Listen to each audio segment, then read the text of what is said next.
Hello, everyone. Happy Saturday evening. The second show of the day for me. And I am joined That's once I again. just got up, so I said, Yeah, nap time stuff. Yeah. Yeah. And I'm joined as per usual for our August debate reviews by the illustrious Mark Reed. How are you today? hello, everybody. Yeah, I'm good. I'm good. I was going to sleep last night. I did see your stream up. Yeah, good luck with that. I sent you some money over PayPal, I think it was. So, I saw. yeah, Yes, thank you. I didn't want YouTube getting a slice kind of thing. So, yeah, I just sent it directly. I tell you what, though, the exchange rates terrible, absolutely terrible. It's Well, I true. mean, great for you, I guess, but not for me, not for getting money from me. So yeah, good luck with that. I want to say, like, I really feel for you. It's just, it sucks, like that kind of thing absolutely sucks. And yeah, it's interesting. Cost of living over here is going up, and it's all very did you see that video where that guy was saying, "Hey, we want workers to fear their jobs more, so Ooh. they'll we got to fire all of them, so they start to really fear their jobs." Oh, it was a great clip. It was like this capitalist saying the quiet part out loud, basically, um, basically saying, "Hey, workers think that they're more valuable to us than we are to them, and we've got to change their minds," kind of thing. And it's like, wow, you're just the evil villain of your own movie there, mate. Like, it was shocking. I'm not sure if it made it over to America, but it was definitely big news over here. Yeah, I It haven't was seen it, but I have heard bosses talk like that in person. right, Like, right, oh, you think your wages are too low? Well, what if we just lay everyone off? Then you'll be happy for a right. $10 an hour job? Oh, Exactly. Yeah, and goodness. that was really the thing that's really what he was trying to get across. Yeah, But yeah, apart it's from that, pretty apart evil. from being a bit incensed over that, oh, I'm good. I'm good. How are you? Oh, so it's all right, I guess. Yeah, Yeah. the fundraiser went relatively well, better than Oh, I that's good. expected. I mean, I didn't know what to expect, but I was like, oh, maybe I'll raise a little bit of money, and it went okay. And I do appreciate your contribution. Um, Nara went nuts. Nara Oh, was Nara. debate or not debate. Geez. We're in a debate review. Donation matching up to like $50 or something, and yeah, Nara Oh, was love was Nara. going huge Yeah. support. Good stuff. Yeah, I appreciate the hell Yeah. out of that. Beamsy bought 10 gift memberships, so we have a bunch more members all of a sudden. So that's cool. Yeah. So it was a pretty good time. And most importantly, it kind of because of the financial strain, I've been having a hard time shaking a gloomy mood, and it definitely helped with Mm. that. So that was good Oh, too. that's good. Yeah, yeah. So we have some friends here already. We've got Antichrist Superstar and Mighty Woohoo. Chicken and Vesta. At least that's Hey. that's the people who've spoken up so far. Hello to all of Yeah, you. yeah. We have I think this will be a pretty good show. Hitchens is usually pretty good. I Yep. only just found out about this debate even existed last week. Um yeah, it's Rabbi I'm English is so hard. Rabbi Schmuley Bote Mm. something like that, versus Christopher Hitchens. And this was a New York City thing. This 92 Y Street thing that's on the bottom through the whole thing. What can you do? Hello, Kata. Good to see you. Yeah. So we're gonna have a fun time. This is a somewhat shorter debate. It's only an hour and a half. Skip the intros as per usual. And Christopher starts first. So yeah, let's see how it goes.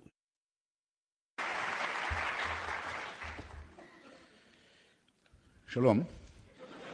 Thank you very much for coming, ladies and gentlemen. Thank you, Rabbi, for a very generous introduction. I don't know how I'm going to fill up 15 minutes.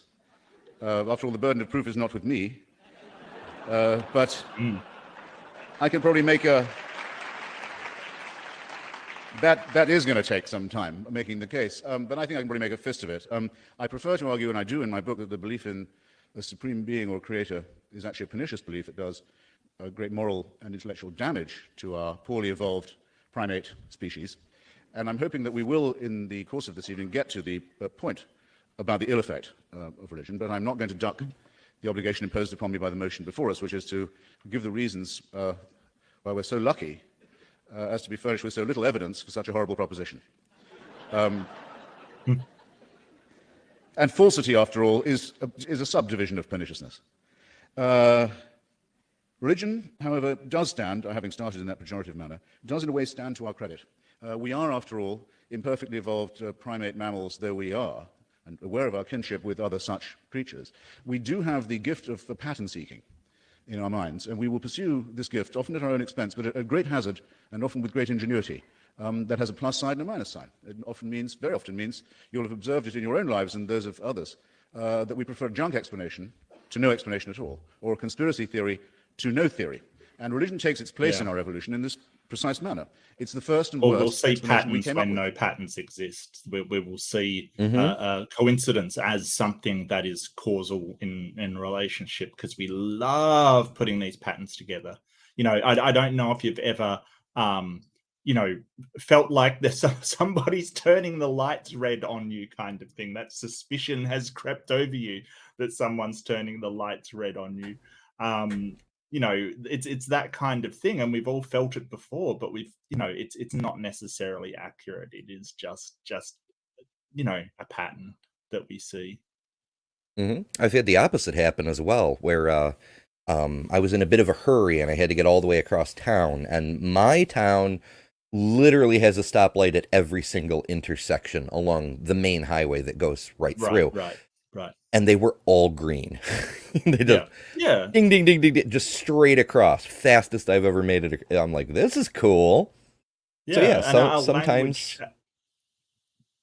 Our language represents that. You say someone's looking out for me up there, and while you might be joking, it's kind of that's a saying, because that inclination to see a causal relationship is there where none exists. There's no one was looking out for you, Ember. God wasn't finding your keys. Like, sorry, mate. I hate to break it to you.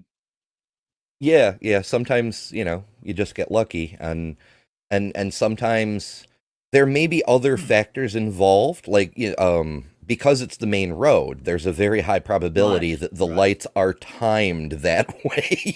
Yeah, sure. I just never seem to hit them in that order. It's weird. BS suggests that we should review Dillahunty versus Pikachu. That's going on right now, in fact. Yeah, I was watching that, and I think that I've got a lot to say about that, and I've got a few things that sort of can address what Pikachu was doing, because so I was saying to Ember just before this that we're seeing. I think the Muslims are catching on to pre-sup, which is awful, because people like Daniel Hikachu is obnoxious enough to begin with without having pre-sup under his belt. Like, he's obnoxious enough to start off with. But now that he's got pre-sup, he's realized he can sink the entire conversation and nobody can get anywhere with anything. And I only just got up, so I only caught the last 5 minutes or so, but it seemed like, the way Matt was saying, hey, you haven't presented any evidence. That's what he's doing. He's sinking the conversation, just destroying, like it's the pigeon playing chess. If you can't win the chess game, you just flip the board, make sure that nobody can discuss anything, and then walk away like you've won. Which is what pre-sup is really designed for. I mean, let's not fool ourselves. That's what pre-sup is. It's a board flipper.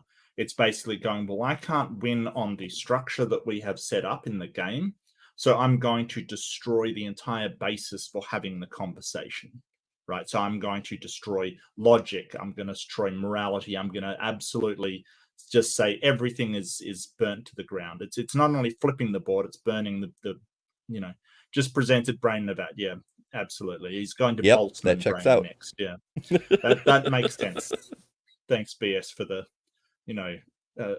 running commentary in obnoxiousness. But I think I've got a few things that can really wrap them up, and I've sort of wrapped up a couple of pre-sups in my time with ways you can get around that and use their own sort of arguments against them, which is fun, which is always very fun.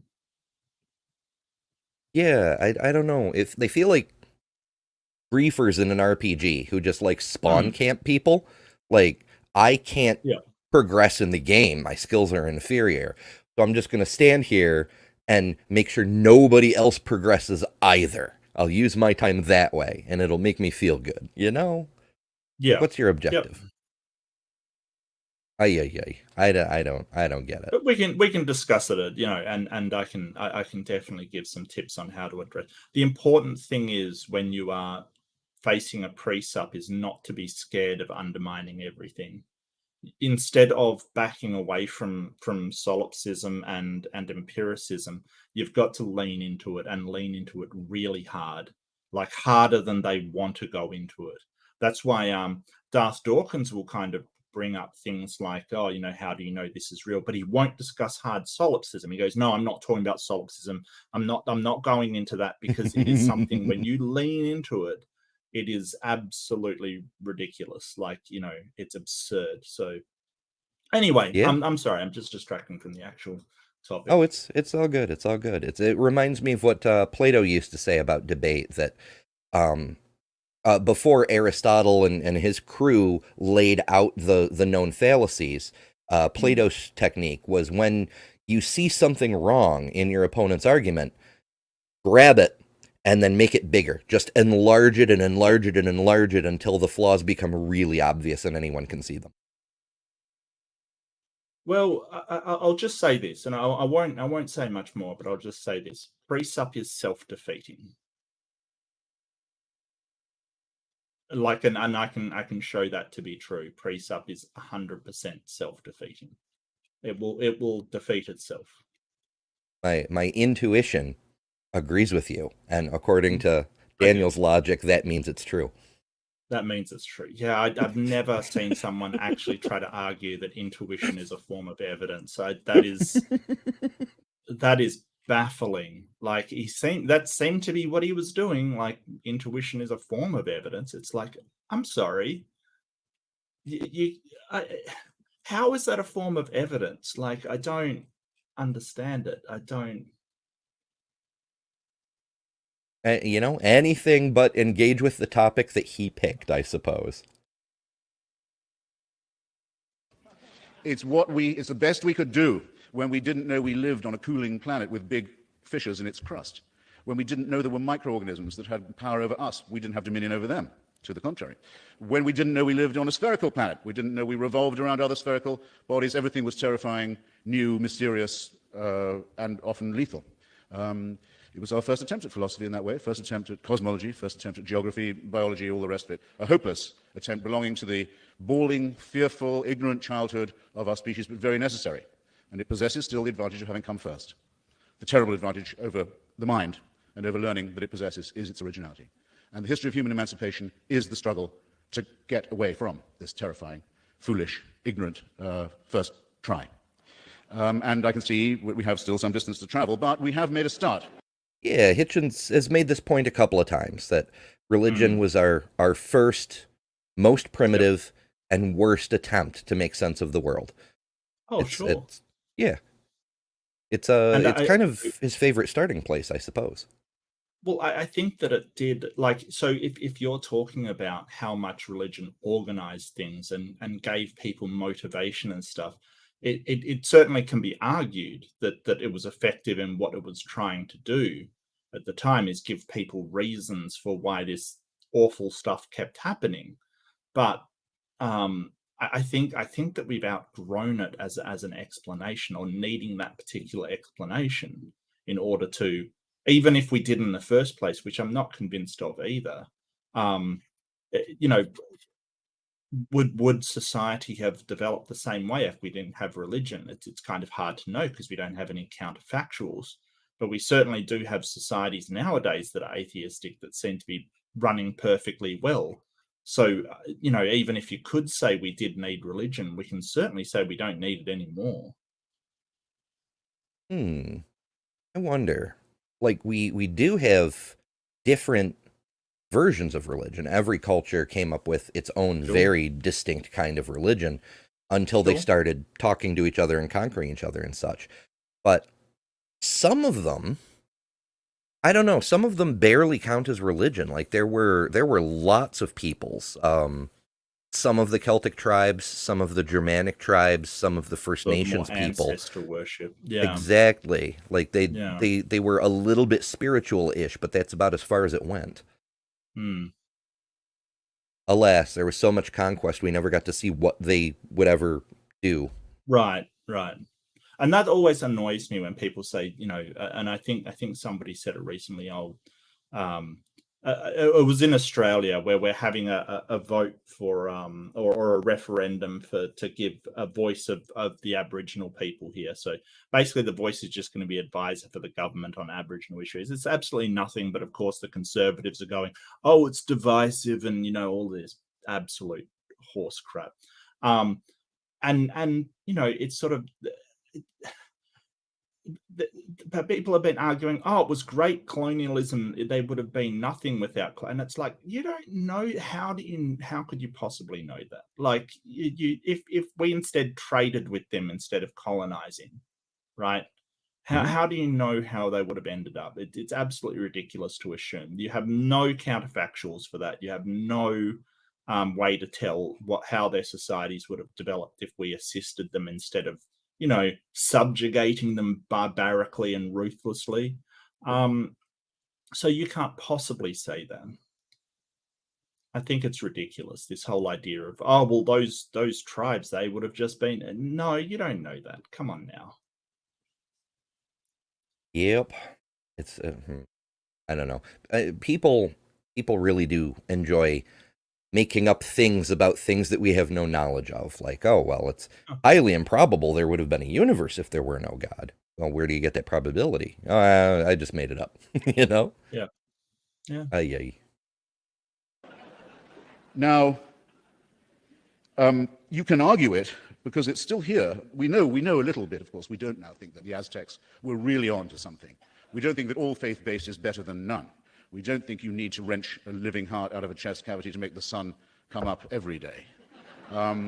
We've been through the list of gods. It's in my edited collection, The Portable Atheist. Mencken actually drew up a list of very nearly 10,000 gods that used to be worshipped and aren't anymore. As my friend Richard Dawkins says, everyone's an atheist. Nobody believes in the sun god Ra anymore. Nobody believes in... Well, I mean, I'm a little partial to Ra. Or, well, I prefer to, call it Uhura Mazda. Because we can demonstrate the sun exists. It may not do supernatural tricks, but it is real, so it is that going for it. Well, yeah, but I mean, yeah, I would understand worship of the sun a lot more than I'd understand a worship, like, because at least the sun actually, we know it does something, like it gives energy to the planet, like we know it actually gives us something. So and it's why people that worship trees, I don't particularly have a problem with them. It's just like, okay, well, it's weird to me, but at least trees give us oxygen. Jesus hasn't given me anything as far as I'm aware. Jesus hasn't allowed me to survive, whereas trees and the sun actually have. So and it's kind of this whole like sort of but it's very weird to say worship kind of thing. I mean, what does that mean? How do we define that? And I love that George Carlin thing over worshipping the sun, and it does so much good for me. It gives me the occasional cancer, but hey, like it was a really great sketch. Every kid who survived had a great time. Yeah. Ay. Mighty Chicken wants to give offerings of fruit and vegetables to the sun. Oh, when we give offerings, then we get dried foods. The sun does give back. Yeah. Hell yeah. Oh, yeah. Absolutely. In Quetzalcoatl anymore. Nobody believes in Juno and Venus anymore. You're all atheists as far as that's concerned. And you look with pity on those who support or ever did such cults. All we say is make it consistent. Just go one god more, and you're nearly there. Peter de Vries puts it. Peter de Vries, who, poor guy, brilliant novelist and great essayist, who, poor guy, was brought up Dutch Reformed in Illinois, says in his wonderful discussion of religion, A Slouching Towards Kalamazoo, it's called, I recommend it, people used to be polytheistic, They believed in many, many, many gods. Then, for some reason, they decided to narrow it down to one. They're getting nearer to the true figure all the time. This is the struggle I want to invite you to join, ladies and gentlemen. The easiest way, I think, to clear your mind of such remaining illusions as you may possess or labor under is the following. The great words of Laplace, the first person to develop what's called the orrery, a model of how the cosmos and the universe would look as if it was viewed for the first time from the outside, the circulation of the heavenly bodies and the planets. And he showed it to the Emperor Napoleon. Those things do look freaking cool. The old film Dark Crystal got a big freaking one. Oh yeah, I've always wanted a cool one, but I'm poor. Mm-hmm. But yeah, they look so damn cool.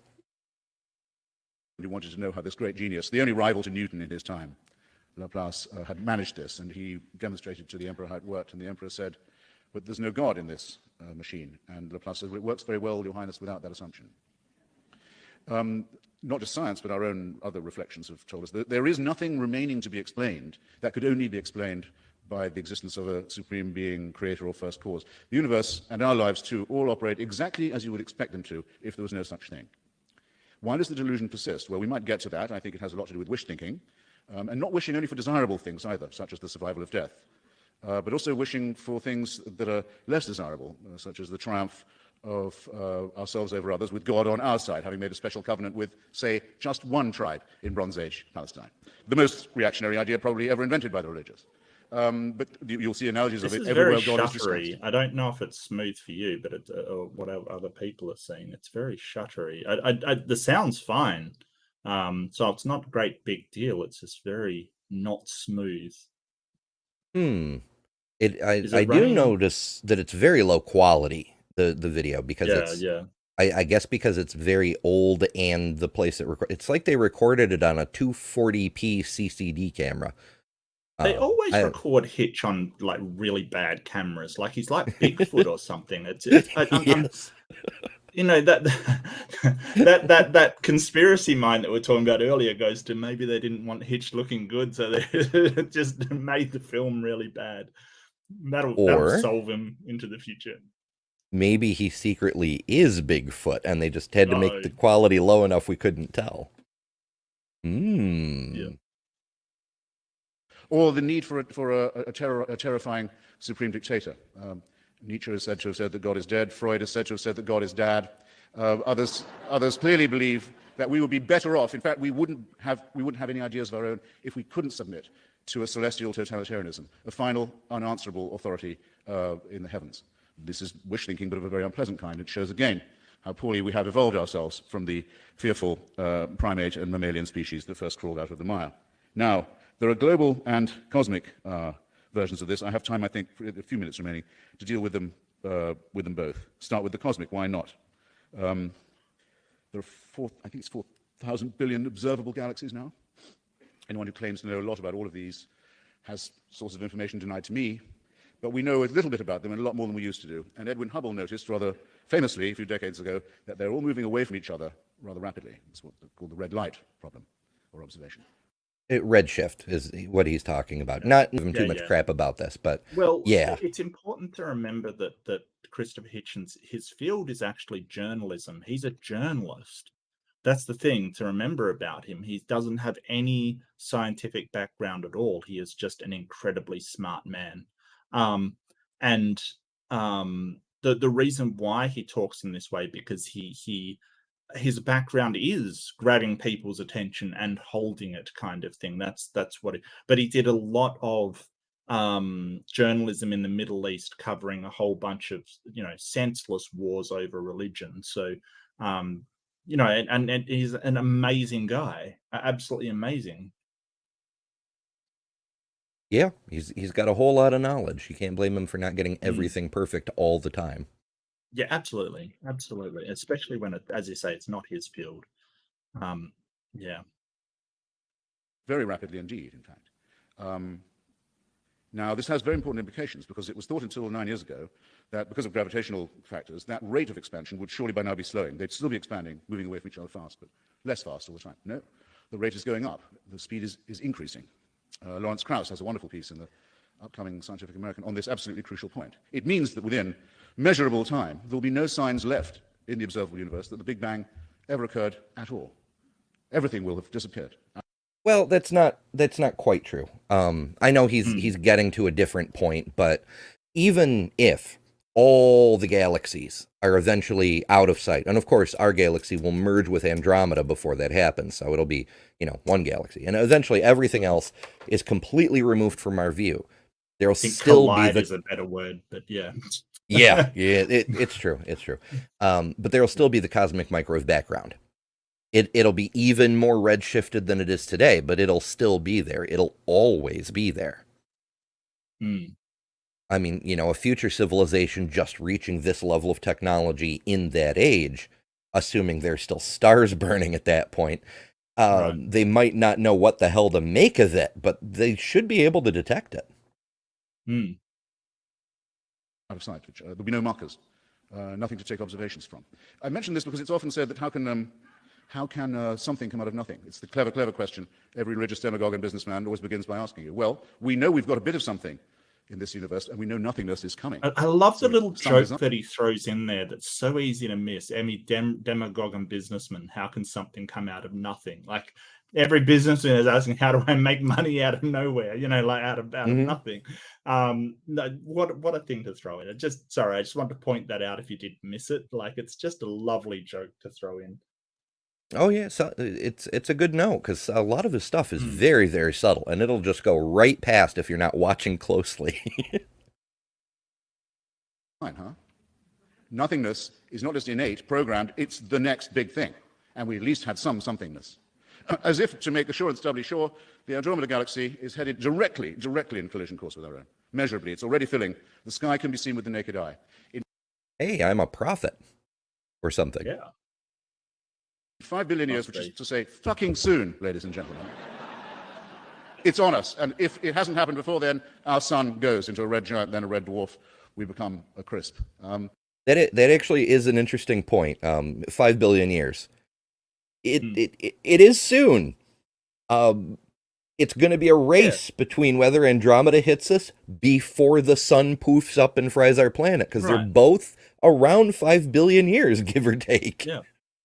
And I mean, it's like that's not a long time when you're considering that the age of the universe is what 14.6 billion or so, roughly. I think it's 14.6. We may be revising that estimate. Right. Yeah. Right. But yeah, it is, tentatively, until the new data is fully crunched, probably around 14 billion years-ish. Yeah. So 5 billion is sort of, what, a third of that, roughly. But that's still enough time for us to get our act together and do things. Like I really hate this fatalist kind of, oh, well, what's the point of doing anything if the heat death of the universe is going to happen, or we're going to hit Andromeda or something like that.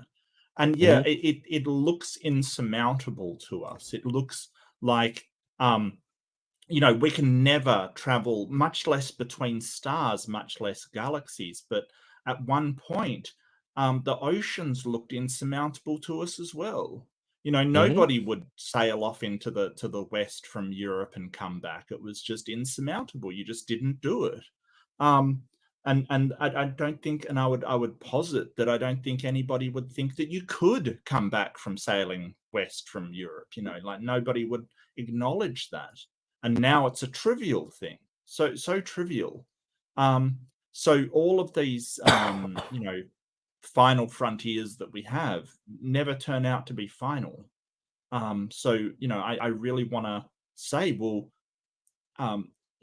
the history of humans has been to push these frontiers and either overcome them or not. So why not try? Yeah, that actually reminds me a lot of a speech that a character in one of those Mars books I like so much gave, which it basically culminated with every time humans are presented with the possibility of doing something, we inevitably try to do it. So we may as well get started. Yeah. And that's what breaks my heart about these people going on. NASA's just fooling us and all this stuff. While they're they're taking up such a long view of, hey, we've got these tiny little stepping stones, these tiny little steps in the darkness that we're trying to take, and it's sort of to have people sort of try and beat them down, and it always makes me mad because the space race has given us a lot of technology. Mhm. And when you point it out, they're like, oh, well, just because they came up with this. Like, coming up with this stuff is not easy. Like thermal blankets, for instance, they're insanely useful. You'll find one in nearly every single first aid kit. They're the silver blankets that retain heat incredibly well. And they gave that technology away for free. Here, humanity, just have it. Yeah, it's amazing how quickly we can advance when we dedicate our resources and don't try to capitalize on every single fucking thing. Like, we Yeah. share information. Oh no, Yeah. the capitalism just can't withstand it. Yeah. How far we could be if, we didn't have powers that sucked like that. But your mention of crossing the oceans being insurmountable until finally people started doing it, it reminds me of that period of time where the Europeans were hemming and hawing over whether the Atlantic could be crossed. Yeah. Meanwhile, the Polynesians in their tiny little boats had crossed the entire Pacific already. Right. So Well, it makes me think of, like, we with our big space agencies are hemming and hawing. The Polynesians probably already have a colony on Ganymede or something, and we don't even know because we're not paying attention. Those are two, because the Pacific has a lot of islands dotted around it. Like the Pacific island chains are a thing. And so they're two totally different propositions. The Pacific's a lot calmer than the Atlantic. There's much more islands in the Pacific. So they are two totally different propositions. But yeah, I get what you're saying, but Eric the Red made it to Greenland and probably Newfoundland as well. So he sort of went, he was originally from Iceland, set out west of Iceland and hit Greenland. And we know that the reason why it's called Greenland is because it was a sales pitch by him to try and get Vikings over there. So we know he colonized to Greenland, and the colony isn't there anymore. It failed, but he definitely gave it a try. And there's some evidence to say that he made it to Newfoundland as well. So that point still stands. The Vikings were already doing it when the rest of Europe was sort of saying, "Oh, it's impossible." For almost 500 years after it had already been done, they were saying it can't be done. The Europeans get awfully stuffy, upturned nose, whatever, something like that, about what's possible and what. Just because I can't do it means no one can, Right. Yeah, but I mean, the Europeans at that point, they had a very, they had a culture centric where we are the enlightened, amazing people of the Europe, while everybody else are, barbarian and sort of, that I mean, we were talking about that earlier. That mentality kind of flows down to today after colonialism. That people still see less technologically advanced cultures as sort of savage and barbaric, and usually they're not, and usually they're very quite complex in the way that they work. So yeah, it's just sort of I guess it's a Europe centric thing that went with colonialism. It's a kind of nationalism, like, oh, their achievements don't count because they're not civilized. Well, that's the thing, is their societies are every bit as advanced and sophisticated as the European society at the same period. They just prioritize different things, the same way every organism alive is just as advanced and highly evolved as we are. They just specialize in a different thing than we do. Right. Yeah, and and it would always annoyed me that when Europeans considered something discovered when somebody found it and reported it back to Europe, and so all of the sort of native Australians trudging up Uluru and considering it a holy site were just not counted. They didn't discover that. It was the European that went there and called it Ayers Rock and came back. So this whole this whole I love this whole incentive now to reclaim these old names that the original inhabitants called it, and saying, hey, Europeans didn't find Ayers Rock. Uluru had been found for 40, 50,000 years. And we want to call it by the name that it was given by the people who found it, because the Europeans didn't find it. Like, come on now. Like, they rocked up 40,000 years later and went, hey, we just found this thing. Come on now. Like, be serious. Yeah, it's pretty interesting. There's a little bit of movement in the US to do something similar. Like I can't remember the actual name of the mountain. It starts with a D. But Mount McKinley is no longer Mount McKinley. It's back to the Inuit name for it. Yeah, I love that. I love that. Yeah, but that was a Denali? tough sell. Denali, that's it. Denali. They even changed the name of the Denali. park. It's Denali National Park now. There was that's still beautiful. some pushback. The only Yeah, there reason we got it through was because Americans' educational system is so terrible. We don't remember that McKinley was a president. Oh, okay. We're like, McKinley, who's that guy? Screw it. Let's Yeah. call it whatever you want. I don't care. And it's in Denali Alaska. sounds so much more beautiful, quite frankly. It Mhm. just there's a ring to it. I like that name, Denali. Yeah, if I remember correctly, and my brain has been short-circuiting a lot lately, so do not quote me on this, but if I remember correctly, it's the tallest mountain in North America. So it's like okay. our Everest. Hmm. Pretty cool. One of these days I'll get there. Maybe. If I don't die first. Hmm. That'll be nothingness programmed instead of somethingness. Some design, huh? Well, let's move then, while you ponder that, to the tiny suburb in which we actually do know we live. This little corner, just our solar system. Every other rock in our solar system is completely inhospitable to life, either too hot or too cold, as is most of our planet, which, as we know, have good cause to know, is on a knife edge of climatic survival as we speak. We could become extinct at any moment. In fact, when we still lived on the savannah of Africa, the environment to which we were adapted and have fled, but where we still betray the scars of our lowly origin by the coat of fur we grow in the womb and then shed, by the appendix, by our terrible dentition, and by many other things. Our adrenal glands are too big, our prefrontal lobes are too small. We're not the finest primates that could have evolved.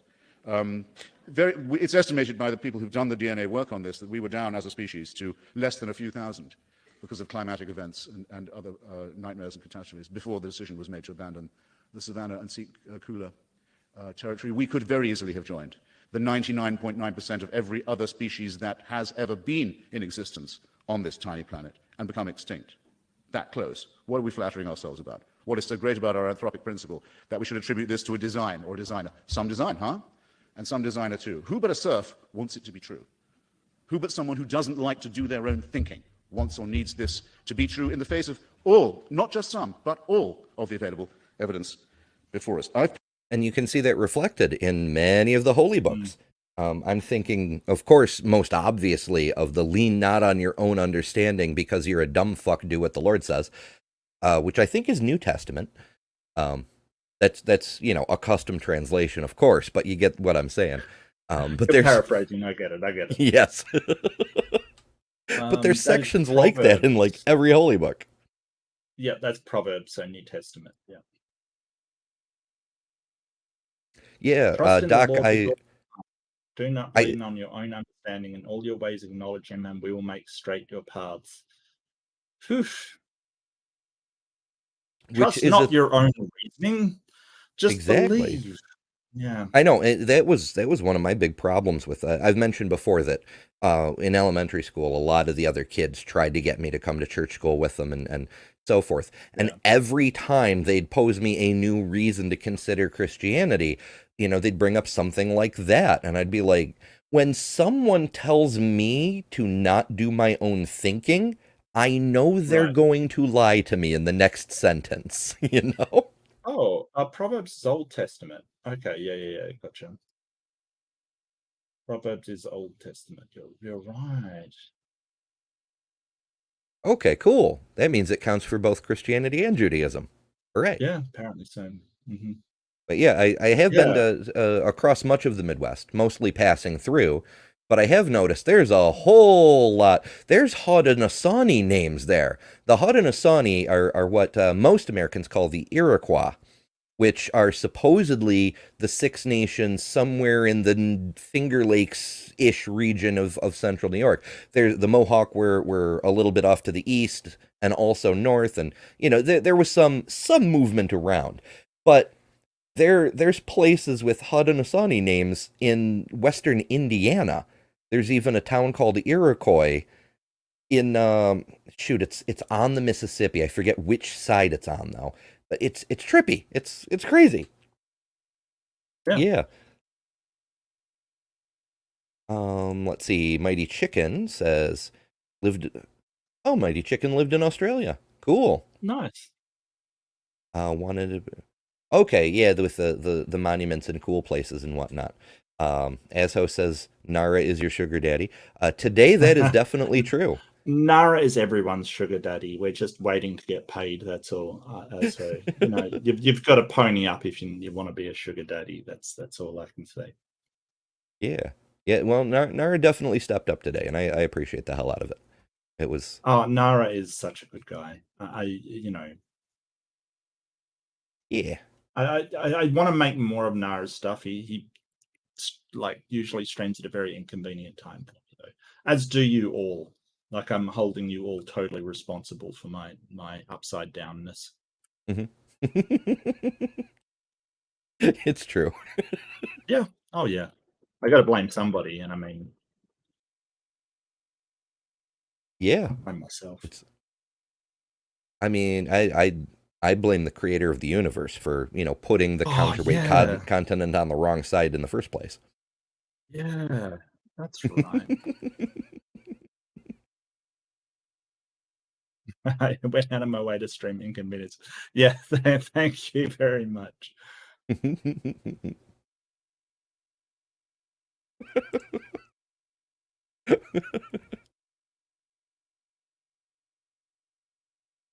If Mark's working there.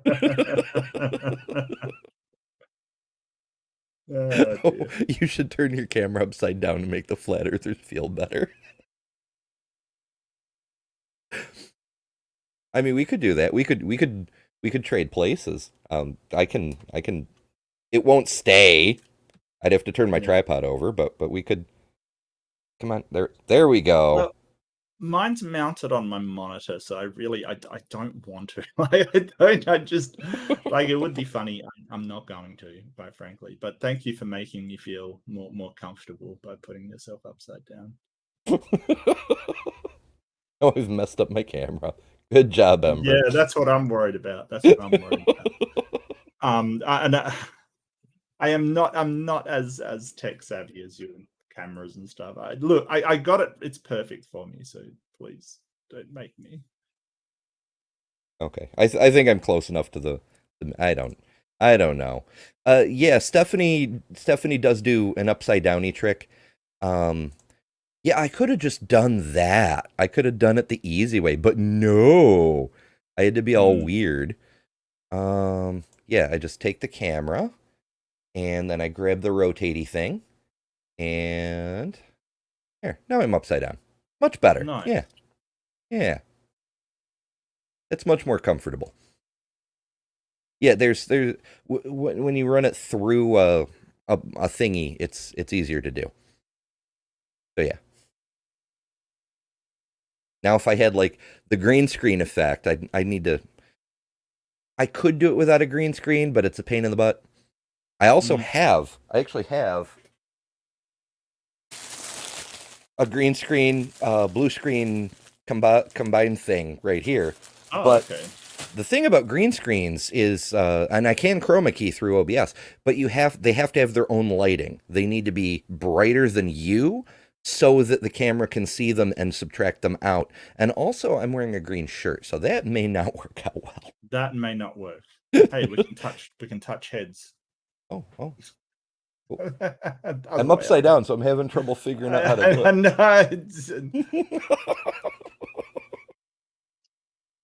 it. Oh my. All right, I'm going to turn myself back the other way because that's weirdly disorienting. Okay, close enough. Now that we've Don't draw tangented his for head, Emma. Yeah, please don't. Please don't. Oh, hey, Duck Dino's a new member.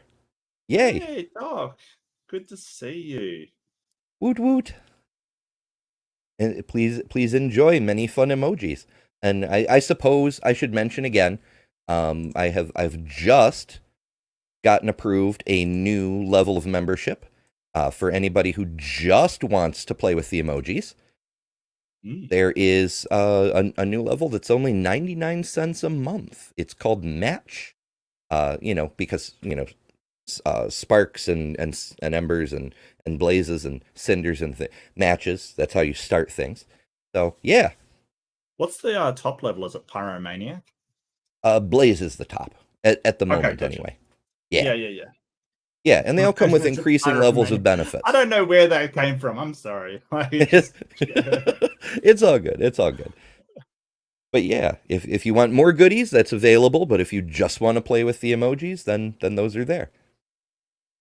But yeah, fun times. Yeah, I get the preview ones. It's very good. Like all of the advanced stuff is awesome. I love it. Absolutely love it. Yeah. So yeah, consider becoming a member and support Ember in all of the funness that he does. And yeah, it allows him to put on more content, which is great, which I'm always fan of. Yeah, I try. I kind of what is the term for it? I got ahead of myself a bit. For the stream today, the next thing that I was working on as formally produced content was Eric Hovind in the Grand Canyon, but I needed that for today's creationism stream, so I just kind of undercut my effort at pre-recording. Yeah, I got to get some more content out there. I wanna focus on Ken Ham and AGI and the Creation Museum, because they annoyed me by sort of doing a copyright strike about me. Yeah, so yeah, I really want to focus on that, but I need to get my act together. I do admit that. Yeah. Yeah. Meanwhile, I'm trying to figure out how I can continue to do streams, at least, if not properly produced content from my phone. I think I've got it figured out. I was speculating about that on the stream earlier today. With the split screen thing, I can run a StreamYard broadcast from my phone. I'll lose access to OBS when I'm not near the house, but I could still access StreamYard at least. And if I share screen from StreamYard and I do split screen and put the video I want to interact with, I mean, I could do open rooms with just StreamYard. That would be fine. But if I want to do a video, I can put it on the split screen and then I can play the video and be in StreamYard, and maybe it would work. I'll probably do a test stream at some point because Okay. Yeah, I'm having anxiety about having to go be a truck driver again because it'll make planning things impossible, and it'll make it very, very hard to continue doing this. If that does happen, though, never fear. I have preloaded content all the way to frickin' December, so there will be something coming out for a while at least. Yeah. If you do, I mean, there might be content you can sort of grab on the road. Like, I'm sure some of the country that you drive through would be absolutely gorgeous. I'm always amazed by what people grab driving through America. It looks so green, like everything's brown here. So that's fair. That's fair. Yeah, there's a lot of it. That's one of the things I actually did like about over-the-road driving before. It's a pain in the ass because you can't schedule anything. You have no life. You are at work all the time, whether you're working or not. Yeah. And there's a lot of places where there's no signal, so you're isolated. Even being physically isolated is one thing, but not being able to contact anyone is a pain. You don't have any control over where you go. You get dispatched. But you pass by a whole lot of nifty shit. So, I mean, that's an upside, I suppose. That reminds me, I mentioned on the stream earlier, I was going to try to find a photo of the Grand Canyon at night from my last trip out there. I got to remember to do that. It'll slip my mind if I don't focus on it. But yeah, that's a whole other side thing. Yeah. Yada yada. Let's get back to Hitchens. Yeah, Put it like this: absolutely. it's the only hypothesis of my own that I've ever come up with. It's a version of, on this point anyway, it's a version of Joseph Schumpeter's hypothesis about creative destruction as the energy of capitalism. In order to believe in, not in a deistic God, in other words, a creator, the first cause, an imponderable starter, which of course only leads you to an infinite regression, because how could there be a starter who wasn't himself started or herself begun? Who created the God? Who made the creator? Who invented the inventor? Who designed the designer? Any fool can see the fallacy peering right over the shoulder of this hypothesis. But suppose that's not just a theistic question, but, a deistic question, but a theistic one, a God who answers prayers, a God who intervenes, a God who didn't just start this, but cares how it winds up, who cares what you do to your private parts, or to those of your children, and insists on their being mutilated, who knows what you should eat and what day of the week, who knows with which gender you may or may not recreate yourself, or be recreational with, and so forth. The deist has all their work still ahead of them to prove that there is such a being. Here's what you'd have to believe to be a theist. I've already shown the absurdity of deism, I hope. To be a theist, you'd have to believe this. How long do you think, ladies and gentlemen, I have 3 minutes, shan't, I hope, need them all. How long do you think the human species, as a distinct Homo sapiens, has been on the planet? Anyone want to shout a guess? Okay. Well, Richard Dawkins thinks 250,000 years, 250,000. That's considered to be on the high end. Francis Collins has become a friend of mine, a very, very devout Christian, who, as you will know, sequenced the Human Genome Project and did the final report on the full out. You know what's weird about this? It struck me. I think it was maybe today, maybe yesterday. I'm not sure. I had to explain. Sydney said you can't trust people named John at one point in the chat, and maybe it was earlier today. Audience. That's it. Everybody get out. Everybody's John. And I had to explain the joke because it happened. I was only like 2 months ago, but there's so many people who come to the channel now that weren't around for that and had no idea what the joke was. Mm-hmm. Like, wow, that's actually kind of trippy to think about, you know? Yep. Yeah. Speaking of, we've got a Sydney Raptor. Speaking of a John in the audience, so yeah, it had to leave MD. I don't blame you, mate. That was a little frustrating. I think, as I've said, Muslim pre-suppers next obnoxious thing to look out for. Yeah, it's on the horizon. Yeah. I feel it in the air. It's I'm gonna have to get out my pre-stup beat stick again and take it to the Muslims this time. Lip. Yes.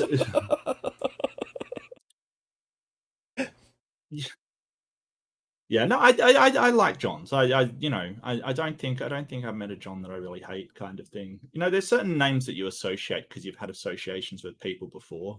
Like the horrible names and stuff.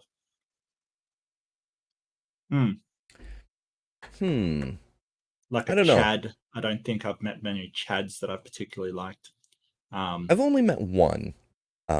Well, in fairness, he ended up being a felon and went to prison for, I don't think he's out yet, but he was nice to me and made me dinner a couple of times. So, he's not all bad, is what I'm saying. Dear John letter. Yeah, I know what that is. That's like a breakup letter kind of thing, but yeah. No, I don't think I have actually. Yeah, I did an interview with Sidney Davis Jr., and Sidney also has this you can stream to your own audience thing, and I'm like, hey, my audience has no idea who you are. Your audience has no idea who I am. Let's both stream. And she thought it was a great idea. So I just real quick typed in live with Sidney. And John was like, damn it, Ember. I don't know. It's yeah.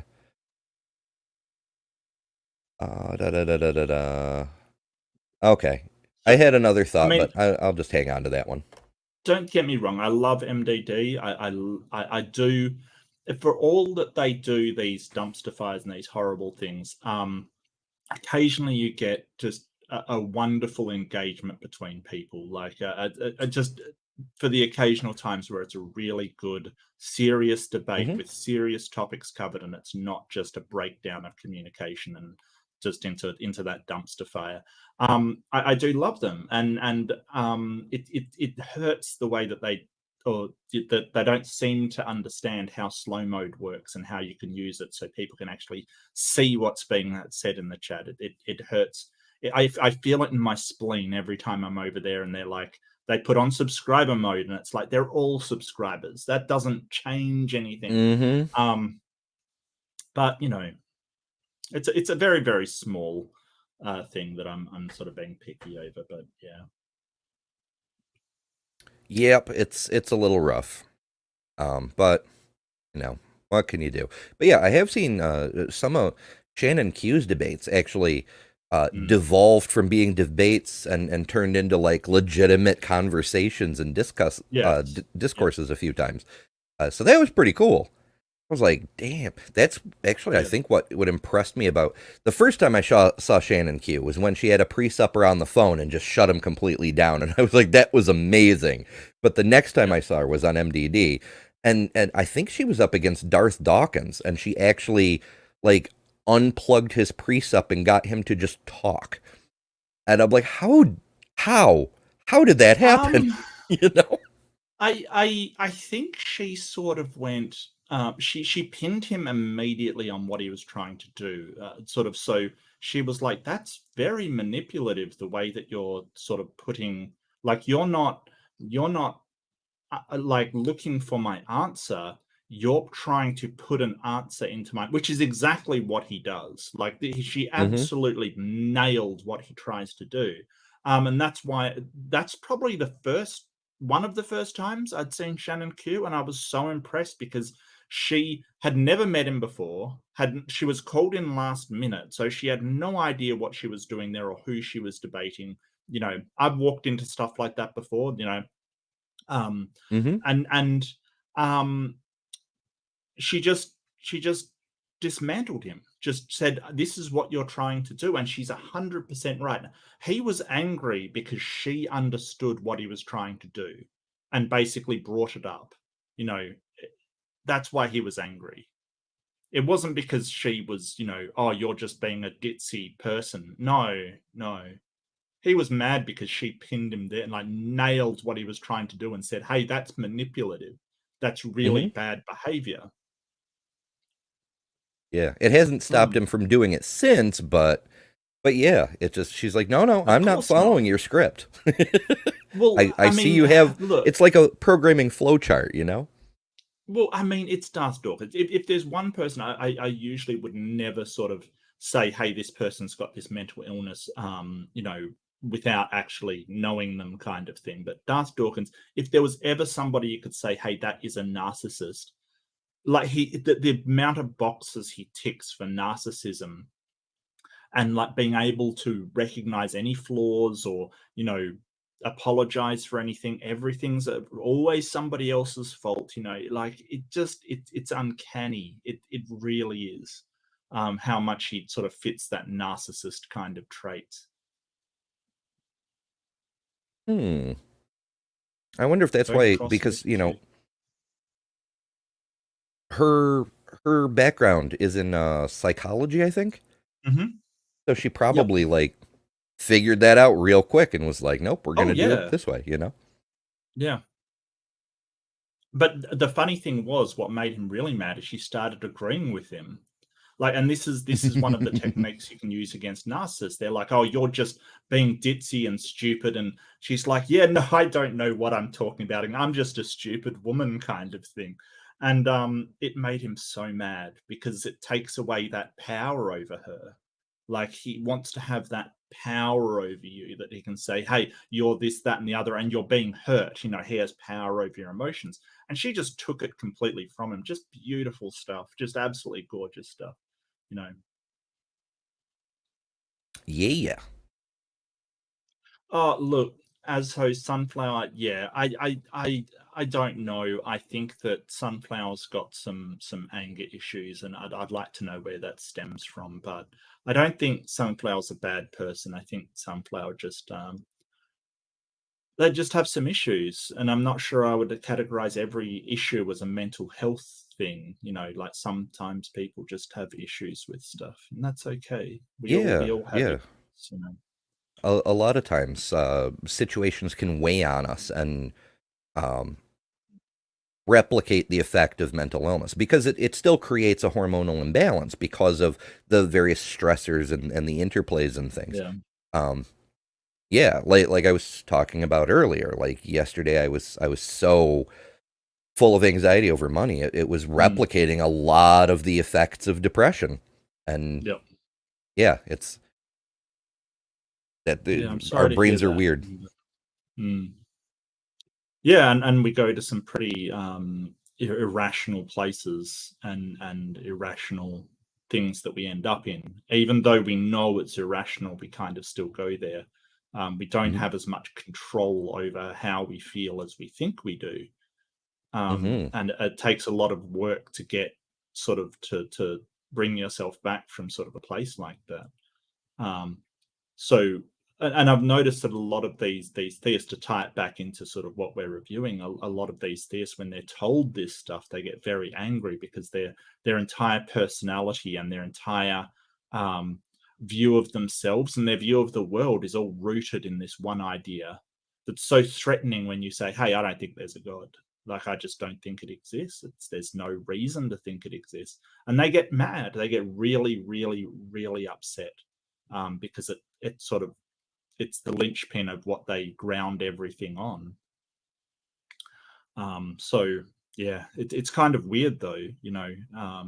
It'd be kind of, if I believed in an invisible friend, it'd be like me getting angry that you don't think my invisible friend exists. It's kind of very strange. Yar. Ding dong Gary screaming. Okay. Well, I reckon now that Al's back, we can continue. Yeah. Hitch Okay, is almost done, I think, and then we'll get to see what Rabbi Schmuley has to say. Discovery of that unravelment which showed us our kinship with other creatures and indeed with other non-creatures, other forms of vegetation and junk that's in our undoubtedly proves us to be part of the creational soup. He thinks minimum 100,000. He's not quite sure if it's 250,000. All right, I only need 100,000. 100,000 years since we dared to became separate from the Cro-Magnons and the Neanderthals as our own species, Homo sapiens. Here's what you have to believe to be a theist. For 100,000 years, humanity is born. Perhaps 25% of it dies in childbirth or very shortly afterwards. Life expectancy, I don't know, 25 for a very long time. Infant mortality, extraordinary, after childbirth deaths, I mean. Killed by microorganisms we didn't know existed, by earthquakes that we thought were portents, by storms that we didn't know came from our climate system, by other events that arise from being born onto a cooling planet with deep cracks in its crust, faults in its crust. Then man-made things, turf wars, fights over women, fights over territory, over food, and so on. Very, very slow, gradual, exponential upward progress, we might like to think. Pretty slow, but at least we can claim out of our own self-respect, man-made. And for the first 96,000 years of this experience, heaven watches with folded arms. Us go through this with indifference, without pity. And then around 4,000 years ago decides, gee, it's time to intervene.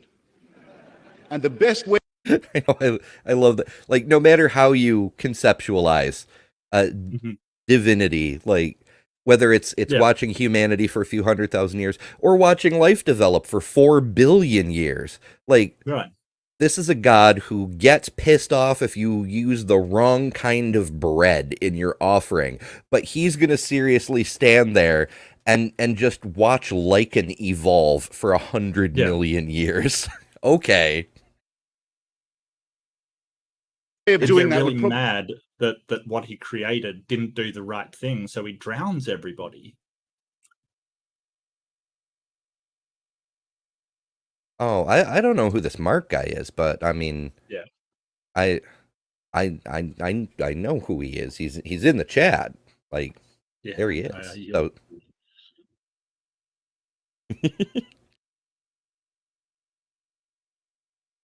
Be in Bronze Age Middle East, making appearances to stupefied illiterate peasants, which could later be passed on. The news would get to China after about 1,000 years of that.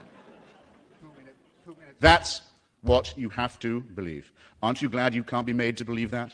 Aren't you glad there's no theocracy anymore within range of you that can make you believe that? Do you know what it's like living in countries where you can be made to believe it? Do you know what the penalties are for not believing it? They're just exactly congruent with the stupidity of the belief itself.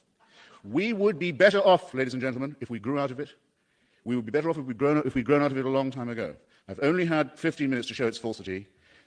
And the bitch of it is that even the believers have largely grown out of it. Like, Correct. Yeah. You know, even Orthodox Hebrews today, they do not stone their children to death in front of the temple for mouthing off to their elders. Yeah, or being drunk and lazy. Yeah, absolutely. Yeah. Yeah. Because that is horrendous. And so you get these apologists, like, I mean, Hassan I was talking with the other day, you know, said, yeah, I support cutting the hands off thieves. And it's like, A, what century are we in? Secondly, how would you feel if you were a person incorrectly convicted and had your hands cut off? Like, they say these things, but it doesn't, like, to practically implement them would be horrendous and just so brutal and nonsensical, and it wouldn't actually prevent crime. These countries where people do get corporal punishment that inflicts them with injury and degradation and stuff, they don't actually have lower crime rates. Hmm? Do you know who does have lower crime rates? Countries where they're doing rehabilitative justice, not punitive justice. That's who has so just from statistics and putting these things into practice around the world, we know that doesn't work. What the book says doesn't work. What does work is us being, you know, saying, hey, we can do things better for these people, and in turn they'll learn how to be better people and you know, sort of work with society more. Yeah, I think a lot of it comes down to lack of empathy. Like, people who say stuff like, oh yeah, cut off their hands, it doesn't occur to them that they too could be the wrongfully convicted person someday. And this is a problem with the thinking, and it comes from thinking that everything is righteous according to what a God has planned. Because if you haven't committed any crime, there's no way a God would punish you, right? And if somebody's being punished, they would obviously have done something wrong by God. So it's this idea that you are exempt because you are one of the righteous people. There's nothing exempting these people from being wrongly convicted of a crime. Like, tons of religious people have been wrongly, you know, it's not something that's out of the ordinary, but it never crosses their mind that it might be them. Yep. Hell, we still have that problem in the US even without religion being a factor. Like, there's a huge proportion of people who are just trust the police, convict if they accuse, that's good enough, etc., etc. No matter how much you show them true crime or you know, the corruption within police forces, or even people like J. Warner Wallace who do the shittiest detective work imaginable, and you're like, you can't really trust even the good intentioned cops are going to do good work. Still, they're like this until it happens to them. Right. They get accused of something and they just get railroaded by the system. And then their illusions are shattered. And none of their former friends will listen to them because they're still in that delusion of this is how things work. It's just, it's crazy to me. Yeah. And you know, that doesn't just apply for crime and stuff. It also applies to sort of some of the minorities in our society. They'll sort of say, you know, these people are you know, shouldn't be allowed to, you know, call themselves her, and they're still a man, they're still this and they're still that, and they don't understand how privileged they are not to be treated like that in society, not to be told that they're not allowed to be who they are in society. Because as soon as you start saying Christians are bad, they are the most vocal people in the history of humanity about how unfair that is. It's not unfair to treat people badly until it's them. Mm-hmm. And then suddenly they've got a big problem with, oh, well, we should treat all people with respect. Really?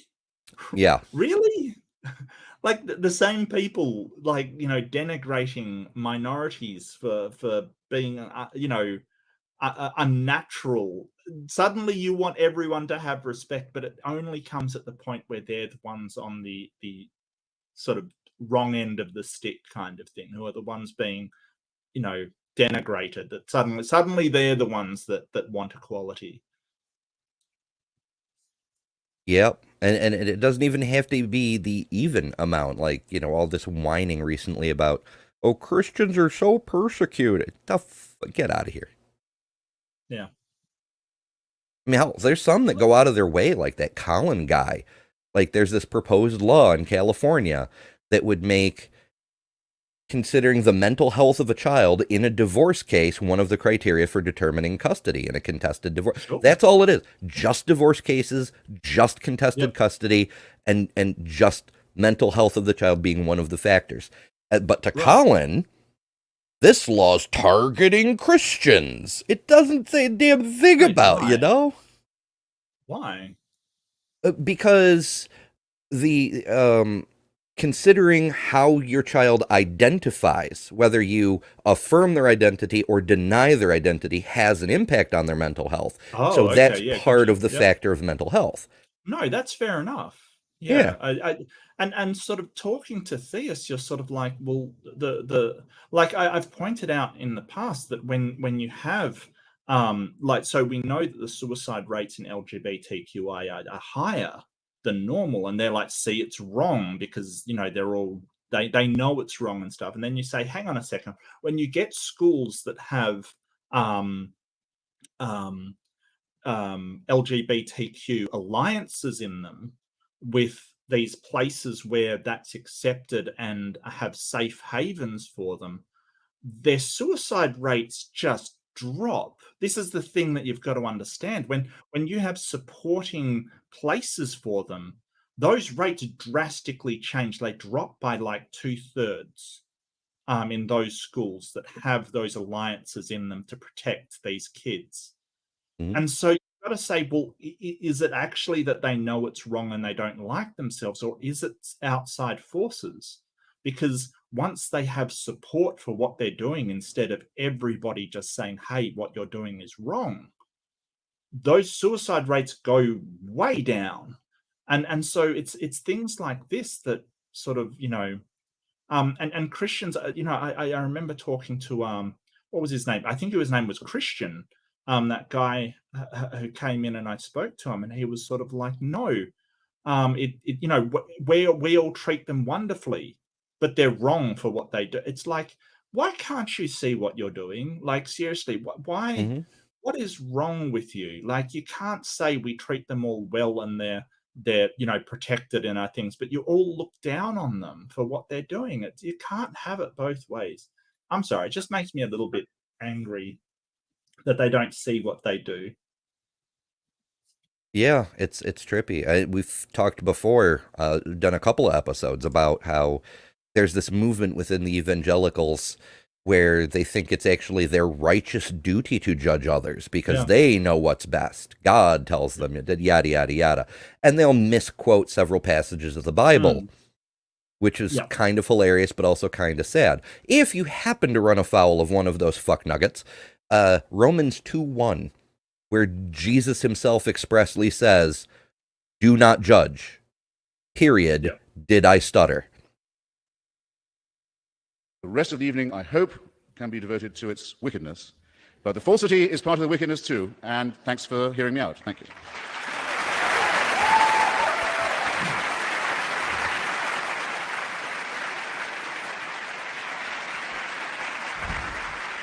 I don't have much, so.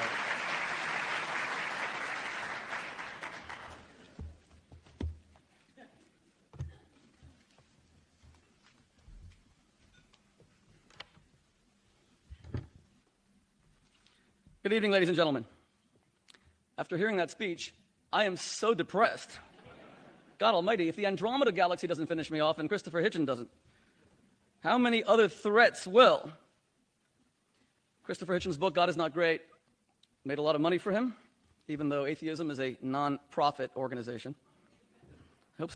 Har, har, har. Oh, yeah, okay, I get it. Wow, that went completely over my head, seriously. I went, yeah. Just like, atheism isn't an organization. No, what are you talking about? Like, Ay. So I realized I was still in camera mode, which is why none of my thingies were working.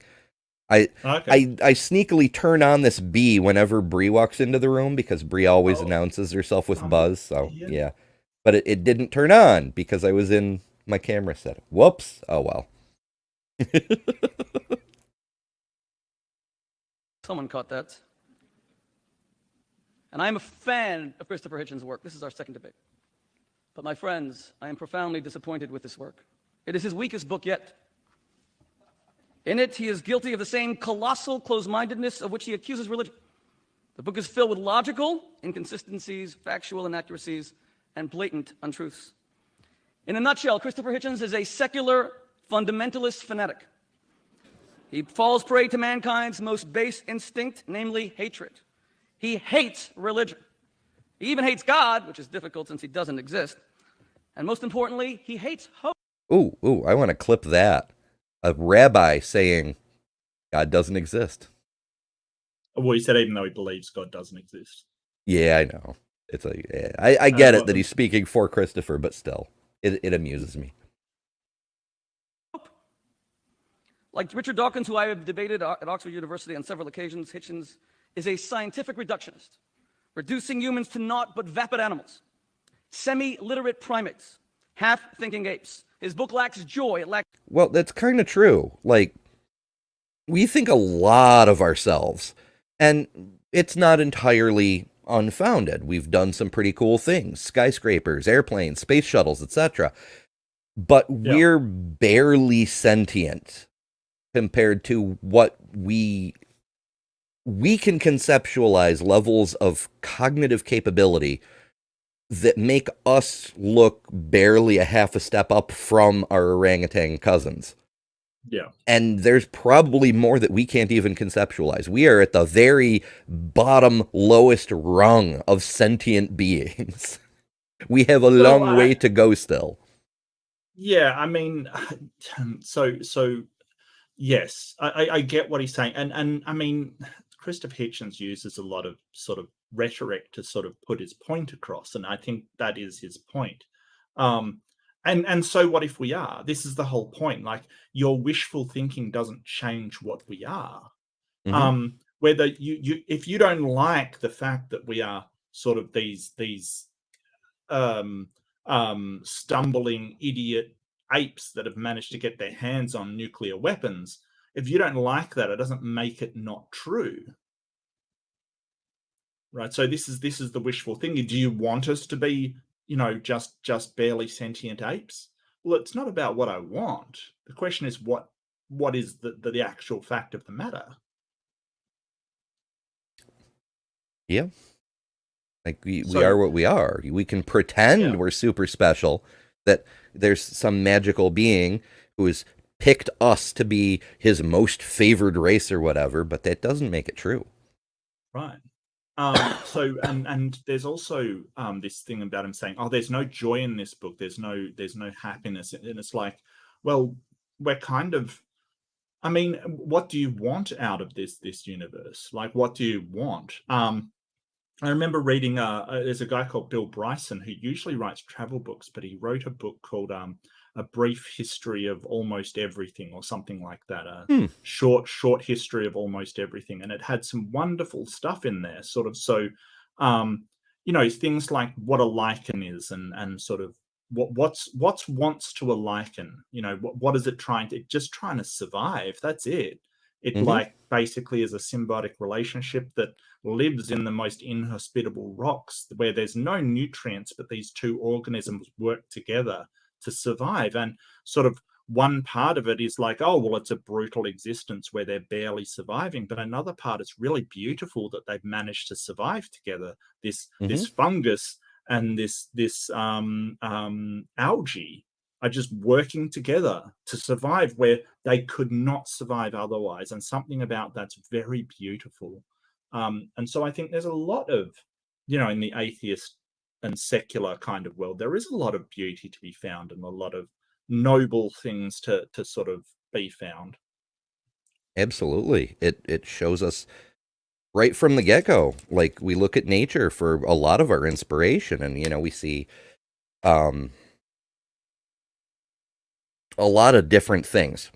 But we see the lichen as one of them, and we're like, oh, look, cooperation makes it possible to survive where survival wouldn't otherwise be possible. Yeah. That's neat. We haven't fully learned that lesson yet, but, we're kind of slow. We're just apes. Speaking of, Doc Dino sends $2. Thank you so much. And says, poor pitiful humans, may you be enlightened soon. Look, you're more basal than we are, Doc, so don't talk like that. But Doc has an extra 65 million years of advancement on us.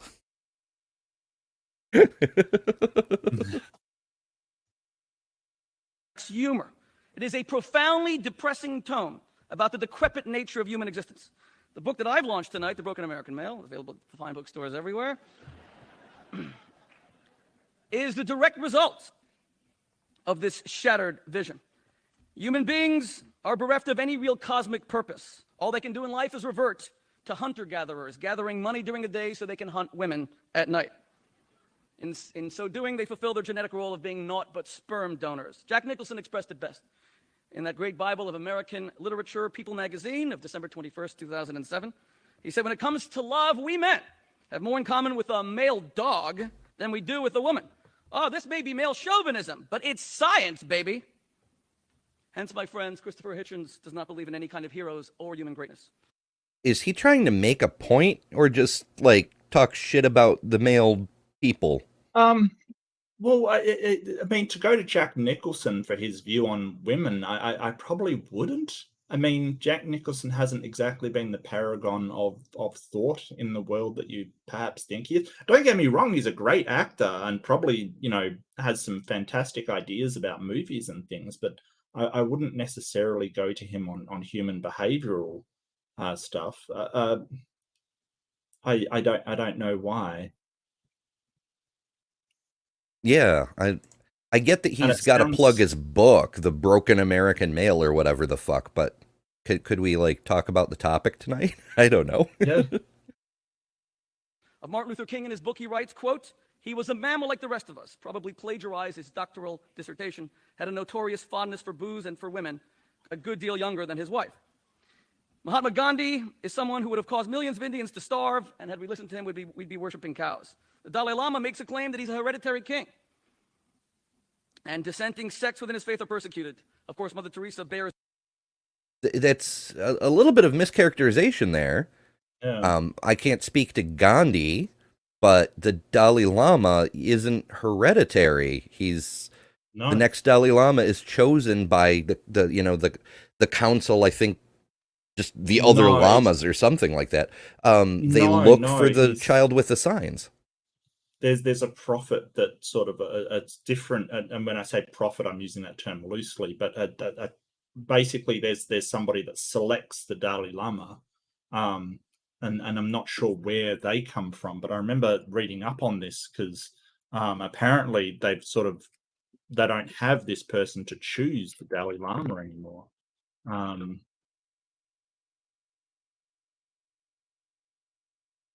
It's something to do with being in exile and no longer in Tibet. Yeah. But yeah, the point is the Dalai Lama reincarnates, and they have some mechanism to find out who the reincarnation is. I don't know why he's so off on that. Oh, senior, yeah, no, you're right. It is the lamas. The senior, they conduct an elaborate quest to find a child who is the Dalai Lama's next incarnation, consulting oracles, interpreting visions, and reading spiritual signs. Yeah, it's It's kind of trippy. I think the next one will be the 14th Dalai Lama. I could be off. I don't know. 15th maybe. Somewhere around there. Yeah, Rhesus 15th, makes the sense. next one. Llamas are psychic. Llamas are psychic. The greatest brunt of his fury. He says of Mother Teresa, she was a friend of poverty, a fanatic, a fundamentalist, and a fraud. But tell us what you really think, Christopher. Oh, he could definitely go a little deeper well, on that one. Yeah. And he could also go a bit deeper on the Catholic Church taking all of that donation money and pocketing it while they left people dying in misery and pain. How about that? Because that is actually true. That's 100% true. Yeah, if anything, he let Mother Teresa off light in that description. Yeah. That whole, suffering is good for the soul.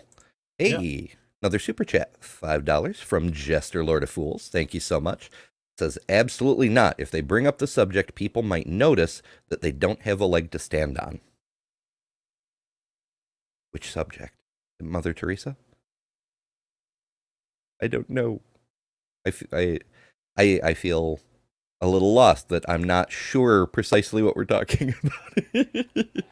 Yeah, no, I'm looking at the chat. Can you give us some context, Jester?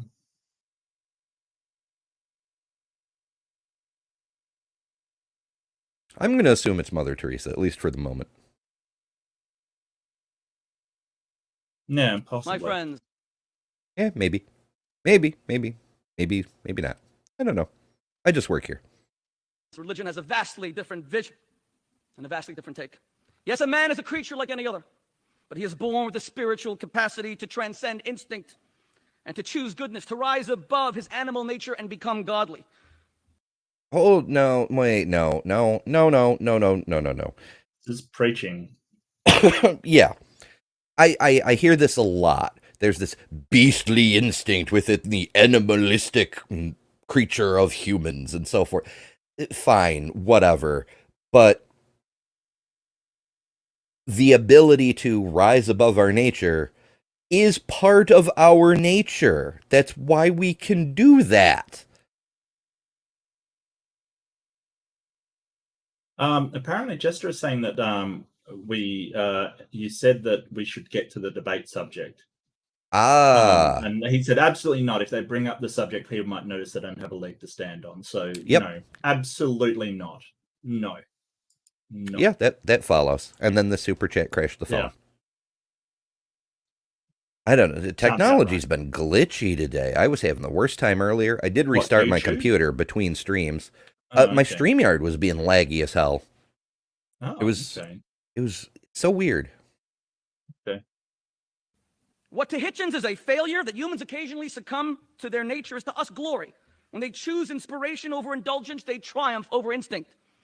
Hitchens is right. Human beings, in terms of DNA, are 98% exactly like primates. But in that 2%. In that 2% lies human consciousness, and therefore human conscience. Well, we do see a lot of behaviors in the other primates that bear a pretty striking resemblance to conscience. Yeah. Like I usually use in my morality stuff a boy that fell into a pen with Coco the gorilla, and that gorilla basically took care of the child, was almost petting them, and sort of trying to comfort this child, and also kept other gorillas away from the child. They realized that, hey, this is unusual, and basically you could see the gorilla looking around for the keepers on what to do. It's absolutely remarkable how human-like its response was. And that was from, a gorilla that doesn't follow this mystical god thing. That gorilla actually cared for that child while he was hurt and crying. And the other gorillas were scared, and it kept all of them away, just protecting this child. And that wasn't a gorilla, it was a human. Yeah. And that's not the only time that's happened either. Mm. Notably, I think it was it's been so long, and my brain is not the best. Lots of damage, lots of issues. But I Acknowledge that. believe that's what's happened with Harambe. Is Harambe protected a child who fell into the enclosure, and the keepers killed Harambe instead of just taking the child out. So that's an understatement of what happened. So what happened was that Harambe grabbed the child's leg and was dragging it around the pen. Now, the animal experts who sort of looked at his behavior said he was trying to find the mother, and sort of a gorilla child or a gorilla baby is a lot more durable than a human baby, right? So him dragging a gorilla around the pen wouldn't have done anything to it. It just is normal behavior for gorillas. But a human could have been severely hurt by that because we are very frail, incredibly frail. So they shot him, but they think that he was scared and trying to find the mother of the child. And of course, the mother of the child wasn't in the pen. So whether or not he was trying to help the child is debatable. He certainly didn't mean any harm, because if Harambe meant that child harm, you know, he's a massive gorilla. There's no doubt he could have harmed that child in a second.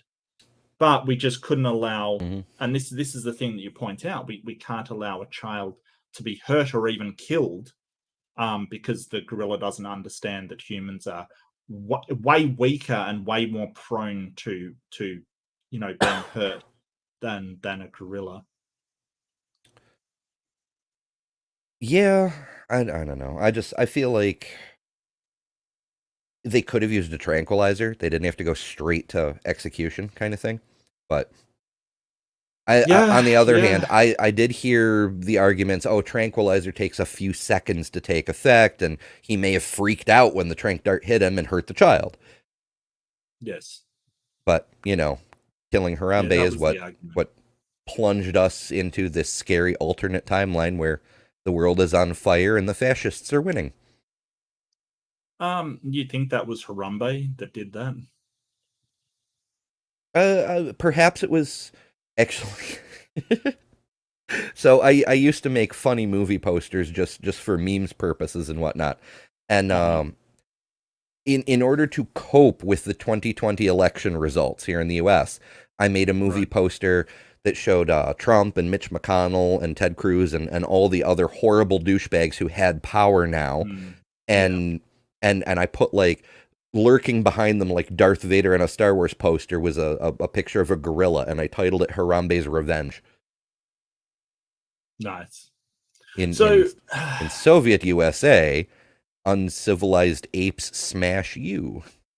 I think, I mean, I have mixed feelings about it. I kind of understand why they did it, because if they tranked Harambe and he turned around and just ripped that kid apart, they the fallout from that would have been absolutely horrible. I think that there was other ways to address it, kind of thing. But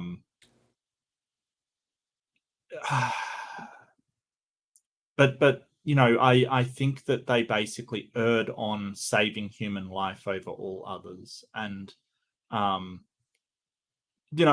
mean, there's a million things that ideally wouldn't have happened, like, if the mother could actually keep an eye on her child, or the gorillas weren't put in zoos to begin with to be ogled by tourists, kind of thing. It would have been way better, but the child was in danger, and they erred on the side of protecting the child above the sort of health of the gorilla. And yeah, it's hard to know sort of without any counterfactuals what would have happened if they did trank the yeah. So this is indicative of sometimes there is no right answer. Sometimes there is no good answer, and you're going with what people just. And this is the thing. It probably, you're right. It probably would have been better if they tranked him first, and if he'd shown signs of becoming aggressive from the trank, just have something on him to, take him out if he became aggressive, kind of thing. I think that would have been better. And this is where intuition, it helps you make judgments quickly, very quickly, but not necessarily the best judgment. But I mean, it's a hard decision all around. I think that's sort of, very, very hard. Yar. Well, to get us a little bit more back on track, Yeah. OTC sends a super chat for $2.50. Thank you much. And says, gods require faith because they have no facts. Which is kind of the point of the debates on the other channel earlier, is in both cases. They'd make arguments, crazy argument, because they had no facts to present. Let's see if, I mean, so I don't like that, because facts are things that we sort of all agree exist. So, trees grow would be a fact. What they have is no evidence, right? So they don't have anything backing up, like, that points directly to their claim, or no good evidence anyway, because a lot of it is just, oh, I saw a thing once, or I had this problem, or something happened and it was good. Like this really bad evidence. So, but facts, everybody always has facts. I'm not hassling you off the channel. I just think that everybody always has facts. It's just they don't agree that those, they say, look at the trees. It has to, that isn't a fact. The fact is the trees exist. But I would say it's evidence that, plants split off humans and things like that. They would say, hey, the trees are evidence of a god. And I don't see why. hey, I could get down with a tree god. Like, just chill and photosynthesize for a while. Pinworm sends a $10 super chat. Says cars are a pain in the ass. Hopes yours gets well soon. And hi, Mark. Thank you. Hi. I appreciate that. That will definitely help. I think that, and Jess says, I think that guy, also knew Harambe better than us. Yeah, that's true. That's fair. Was his handler that did make the call. So, yeah. Yep. All right, let's see if Rabbi Schmuley here can come up with any actual facts, or, just keep railing on how much humans suck, I guess. We'll see. Human transcendence, and therefore human choice. Human soulfulness, and therefore the indomitable human spirit. A watermelon is also 98% water, just like a jellyfish is, but they are hardly alike. I'm not eating any jellyfish anytime soon, and I cannot accept that we are nothing but thinking primates. To give you an idea of the degree of blind... Well, no. That's getting the straw man. That's it. Nothing but thinking primates.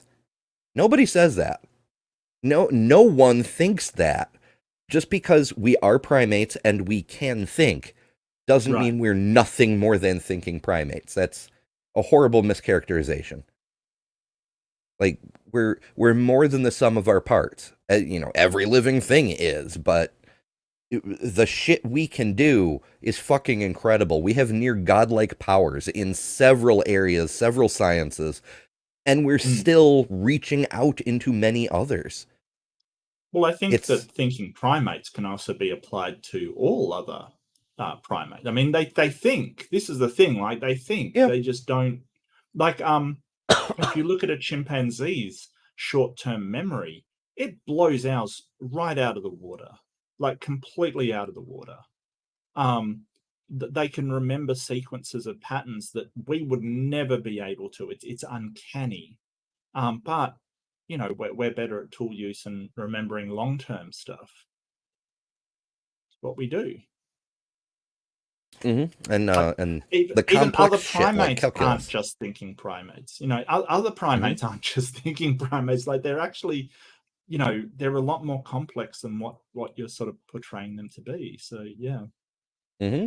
In fact, a lot of them are considerably, to go back to Coco the gorilla, some of the things that she expressed, she comes off as a lot more human than lots of humans I've known. kindness that you're hearing tonight, I want to just choose a few examples of this loathing of religion that has made a great scholar become positively ignorant. He says that the Torah lacks compassion on page 99. Quote, the pitiless teachings of Moses, who never mentions human solidarity and compassion at all. Even school children know Leviticus 19:18 with the greatest statement of human solidarity in the history of the world. You must love your fellow man as yourself. He attacked circumcision a few moments ago. In his book, he calls it religious barbarism. Quote, it is a mutilation of a powerless infant with the aim of ruining its future sex life. As an authority on the subject, no, not because I have 8 children, but I wrote Kosher Sex.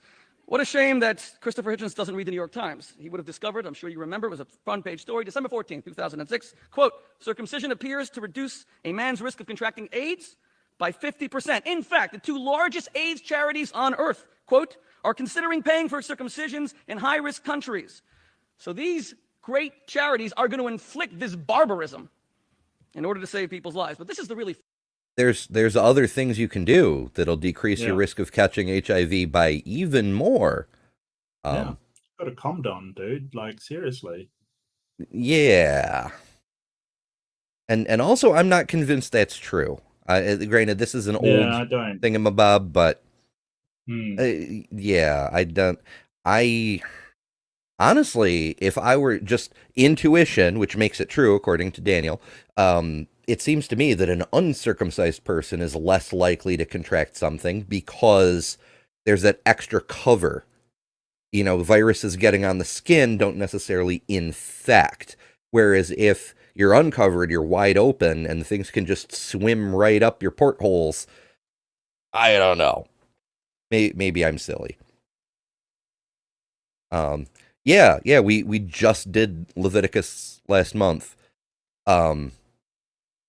Yeah, the most humane thing that Moses ever did was talk God out of smiting the Israelites for building a golden calf. And he didn't do it because it's the wrong thing to do. He did it because the optics with the other gods would have been bad. Like, no, Lord, no, don't kill them all. What will the other gods think? Come on now. Fun part. Because he sees religion as primitive, he says that the most annoying and the most unfortunate of all Jewish holidays is Hanukkah. He calls it an absolutely tragic day in human history. Now, this is funny. Parenthetically, he says, I love this. The Jews borrowed shamelessly from Christians in the pathetic hope of celebration that coincides with Christmas. Surely he knows that the Maccabees lived 300 years before the birth of Jesus, but we'll ignore that for a moment. What I love, what he says about Hanukkah is, it's a primitive holiday where Jews reject science and Hellenism for their primitive beliefs. Listen to this. The Jews felt the pull exerted by Athens. They chose the superstition mandated by the Torah. Let's see what enlightenment the Jews fought against during Hanukkah. The great Oxford historian, who was a friend of mine, Martin Goodman, says that Antiochus IV, the villain of Hanukkah, was, quote, called a barbarian and maddened by his own people. If you look up in Wikipedia, just Google it. Antiochus IV put Jerusalem's inhabitants to death in the most cruel way. He insisted on slaughtering a pig in the temple, and when the Jews refused to eat it, quote, he cut off their hands and feet, burned them on the altar, scalped them, and this is the Greek Enlightenment that the Jews should not have resisted. Christopher. Because of religion. Yeah. They refused because of religion. Their faith, their belief, whatever. Yeah, what the Greek dude did was inexcusable, but if they didn't have that hang up about the religion, it wouldn't have been a problem. They all could have had bacon together. Mm-hmm. Yeah, people have persecuted people of other religions because of their religion. Who was it that did this? Who was the Greek that did this? I didn't catch the name. Let's pop back a little bit. But it seems like Schmuley's doing a whole lot of arguing against Hitchens' book and not providing evidence for his God. Right. But yeah, let's see if he actually says the name. Because he sees religion as primitive, he says that the most annoying and the most unfortunate of all Jewish holidays is Hanukkah. He calls it an absolutely tragic day in human history. Now, this is funny. Parenthetically, he says, I love this. The Jews borrowed shamelessly from Christians in the pathetic hope of celebration that coincides with Christmas. Surely he knows that the Maccabees lived 300 years before the birth of Jesus, but we'll ignore that for a moment. What I love, what he says about Hanukkah is, it's a primitive holiday where Jews reject science and Hellenism for their primitive beliefs. Listen to this. The Jews felt the pull exerted by Athens. They chose the superstition mandated by the Torah. Let's see what enlightenment the Jews fought against during Hanukkah. The great Oxford historian, who was a friend of mine, Martin Goodman, says that Antiochus IV, the villain of Hanukkah, was quote, Oh, Antioch the Fourth. Antiochus the Fourth. Yeah. Yeah. called a The barbarian and Seleucid Empire. Those imperial bastards. Yeah, Is he that- was a Greek polytheist. Was he? Yeah. So he wasn't an atheist, or he wasn't. So when he's talking about Hellenistic, I don't think he's talking about the Seleucid Empire. I mean, it was part of the Hellenistic, but I don't think I think he's talking about the sort of tradition of philosophers from the Hellenistic region, or the Hellenistic period, not individual theists from that region. Yeah, so this guy's a theist. He's a polytheist. So he believed in Zeus and Ares and all of those gods, Poseidon and stuff. Mm. Yeah, it's disturbing, assuming it actually happened. We know all too well that a lot of the stuff in the Old Testament is just plain old made up. But yeah, that's a horrible thing, but that's not good evidence for or against any god. Right. And it Heaven seems by to his own be people. sort of the evidence for a god is, well, without there being a god, I wouldn't like the world. Well, okay, but that doesn't prove a god. Mhm. Wishful thinking. Yar. If you look up in Wikipedia, just Google it.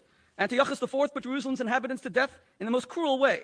He insisted on slaughtering a pig in the temple, and when the Jews refused to eat it, quote, he cut off their hands and feet, burned them on the altar, scalped them, and this is the Greek Enlightenment that the Jews should not have resisted. Christopher, you supported the invasion of Iraq because you said that Saddam Hussein was a tyrant who didn't deserve to slaughter his people, but you decried the Jews for standing up against their own brutal oppressors. But I'm not sure that those are equivalent situations. Like, No, I don't think he would support. I think he'd probably support standing against tyrants. I don't think when he's saying, so he's making a sort of a real stretch here to say, hey, because you mentioned Hellenistic, then you've got to support every single figure in history that was during the Hellenistic period. No, that's not what he's saying. Like, what? I don't know what this guy's saying. I don't know if he knows what he's saying. Yeah, I don't know how you get from Hellenistic to you support every tyranny that existed in ancient Greece. I don't. It's most peculiar. friends, it's really the values of those Greco-Romans that the Jews rejected. These great enlightened values that Christopher Hitchens decries us religious Neanderthals for rejecting. Those great values like the people of Sparta, the Greeks, who used to inspect newborn infants, and if they were found to be weakly, they would cast them from Mount Tegaros. The Romans, of course, would inspect grown adults if they were mentally infirm. Spartans were not they are not the history of that he's talking about. He's talking about people like Socrates and Plato and Aristotle and Epicurus and Democritus and all of these great thinkers. Archimedes. Just these wonderful Greek thinkers. He's not like you're basically saying because he mentioned the Hellenistic origins of logic and these ideas about democracy and fairness and equity and things, you're basically saying, well, you've got to embrace anybody throughout the Hellenistic world. Dude, the Spartans fought with the rest of the Hellenistic world constantly. Kind of what they Athens did. was their big rival. They constantly fought against each other. That's not what he's talking about. He's talking about the advent of Western philosophy from these places. Wow, this guy's an idiot. I'm really sorry, but he is. It's like me saying, hey, well, you've got to appreciate what science has done for all of us. And you going, how dare you endorse dropping nuclear weapons or, making weapons of mass destruction or biological weapons. It's like, What? Like, I never endorsed that. Oh, but you said you supported science, and that's part of. No, no, no. What are you talking about? Wow, Yeah. wow. Bad form. Bad form. They would be thrown from the Tarpeian Rock. Don't think I'm being unfair in citing ancient Hellenistic values against religious ones. No less an authority than Francis Crick. The people he's citing were still religious, which is kind of Yep. Christopher's point. The Nobel Prize-winning scientist who mapped the DNA molecule, suggested that birth in our time come 2 days after parturition, so that a baby could be examined for defects, and if found to be sufficiently deleterious, could be removed with impunity since it has not yet been born. He also suggested that we declare death at the age of 80 when people are no longer useful. Professor Bentley Glass. I've heard something similar. So as human lifespans are expected to continue to go up, we're in a bit of a decline now because of yay capitalism and also pollution. But once we clear this nonsense and get past a few other hurdles, it's expected that lifespan will go up and up and up. And so people are already preemptively proposing that we should take everybody who hits 100 and either Logan's run them, Soylent Green them, send them to a moon colony, you know, something. It's yeah. I don't think it's being seriously put forward though. Like, you know. No, it's mostly like an okay boomer kind of semi joke. But yeah. Mighty Chicken says the reason Sparta kept a powerful military is mostly to keep their own slaves in check, as they were outnumbered vastly by their slaves.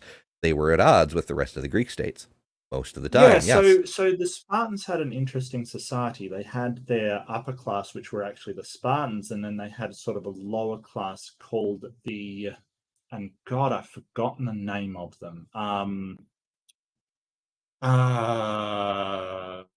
They were called something. Helots. Yeah, so Helots. So the Helots were kind of the lower class, but a lot of the history that we have of Sparta has been sort of mischaracterized. So the Battle of the 300 that you see in 300, not only did the Thermopylae, not only did the Spartans stay there, but the Helots did as well, and that's part of their culture kind of thing, that the Helots really aided them even in battle to the death kind of thing. So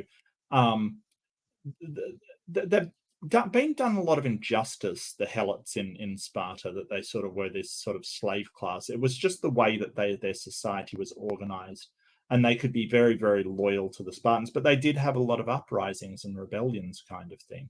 It was a pretty brutal society. But also what's missed is there were other Greeks that stayed behind as well. There were, I believe, literal lesbians, people from the Isle of or thespians, maybe, people from the Isle of Thesbia, that stayed behind as well. So it wasn't, all these movies, just the Spartans stayed. No, complete bullshit. The Helots stayed as well, and there were other Greek nations that stayed as well. So, yeah. Yeah, nobody wanted to get all invaded. It's one of the areas where, you know, an alliance was forced. Yeah. And the Greeks had a history of doing that. When an outside invader would come, they would all band together and forget their individual grievances with each other and go out and kick some ass, basically. And they were but if you left them alone, they would more likely fight among themselves than an outside thing. It's just once they were threatened, they sort of all banded together. It's kind of like humans today. All the different nation states want to, you know, fight amongst each other for land and rivers and all kinds of stupid shit. Yeah. But when an outside force threatens, then suddenly they're all buddy and yeah. I'm thinking of like the World Wars, for example. Yeah. Humans are weird. Said good and evil should have a scientific evolutionary connotation. They should be divorced from their traditional connotation, and they should be They should connote what is good and bad for the species, so a child with Tay-Sachs would be eliminated. In fact, Hitchens himself, something that sounds quite frightening, page 221 of his book. A very large number of pregnancies are aborted, he's speaking about miscarriages, because of malformation. Sad though this is, it is probably less miserable an outcome than the vast number of deformed or idiot children who would otherwise have been born, or whose brief lives would have been a torment to themselves and others. I therefore challenge my august colleague to explain why then should we not euthanize Down syndrome children? They are a burden to their parents. Yes and no. In some ways, yes, but in other ways, I mean, any child is a burden to their parents, right? You got to feed them, you got to clothe them. They all have needs. Down syndrome kids have certain additional needs, but they also offer certain different attributes. Like, I've met a number of Down syndrome kids, and every single one has been the sweetest fucking kid you've ever met. You know? Yeah. And I mean, I've worked with a charity that employed people with learning disabilities and sort of mental disabilities. Before working for this company, I interacted with them, and some of their workers did more work than some of the workers that I'd known in my own company. So let's not judge by how they first appear to how much they can actually contribute to society, because some of them can actually contribute more than completely healthy people to society. Some people have a negative impact on society. Some people go around stealing and just causing trouble and destroying things and murdering. But some people have a negative impact on society. Let's not judge by how we think they're going to benefit society, but rather give them sort of, at least a neutral stance until proven otherwise. Yeah, like, to use the rabbi's own logic, extrapolate it outward, doing the Plato thing and blowing it up.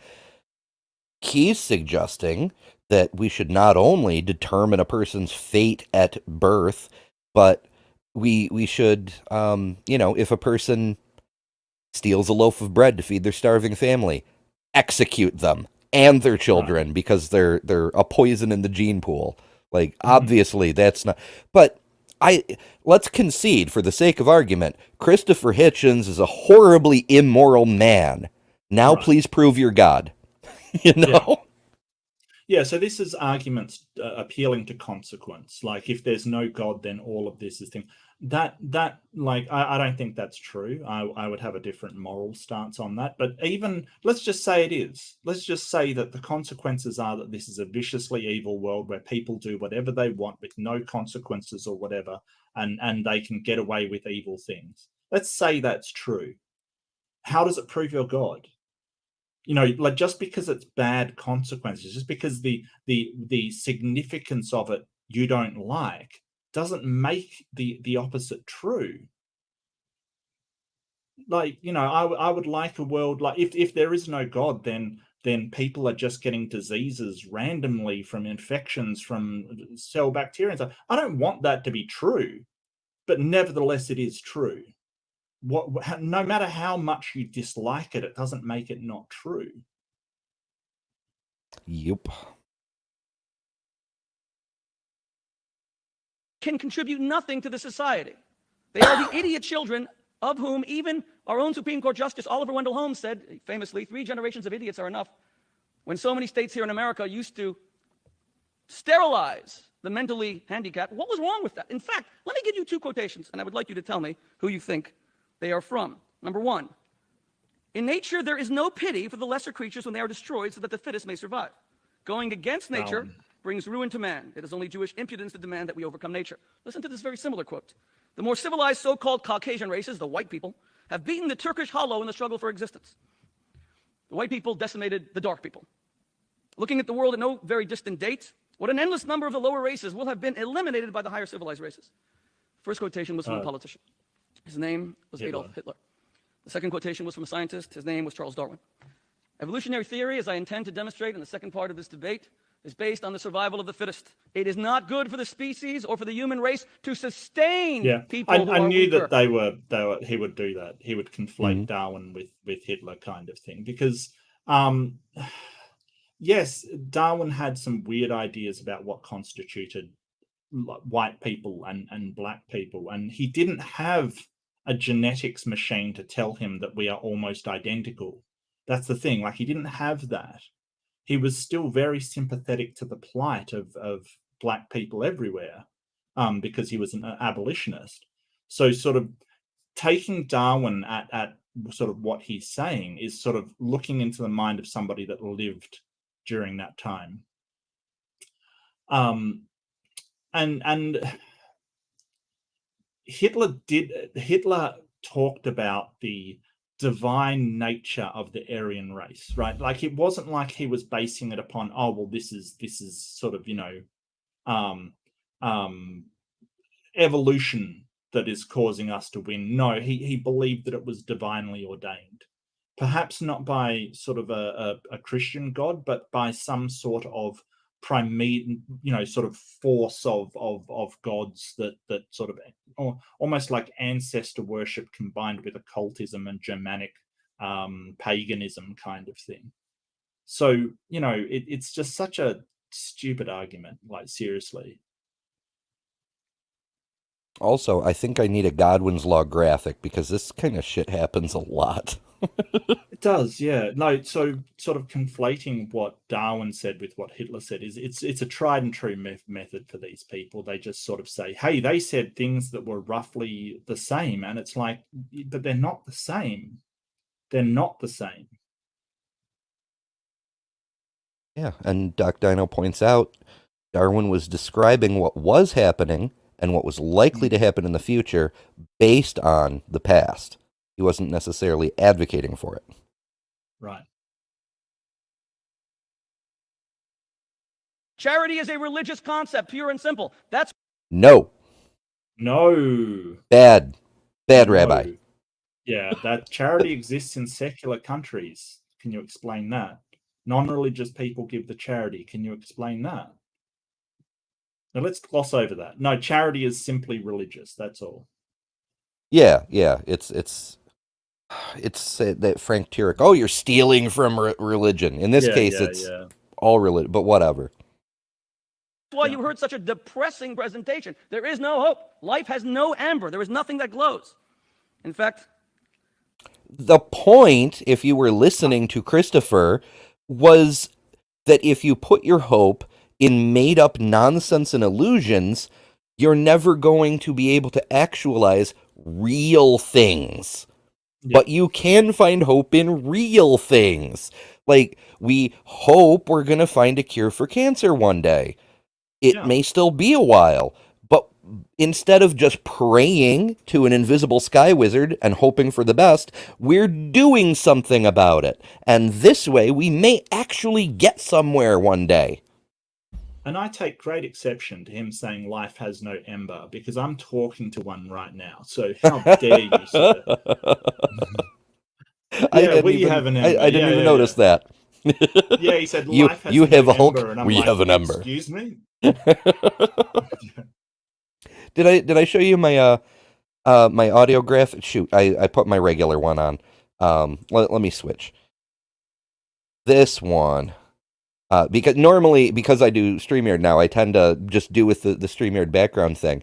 But this is I Got Cookies, the mod from the line sent me this. I had StreamYard not StreamYard. Jesus Christ, why is my brain so shot?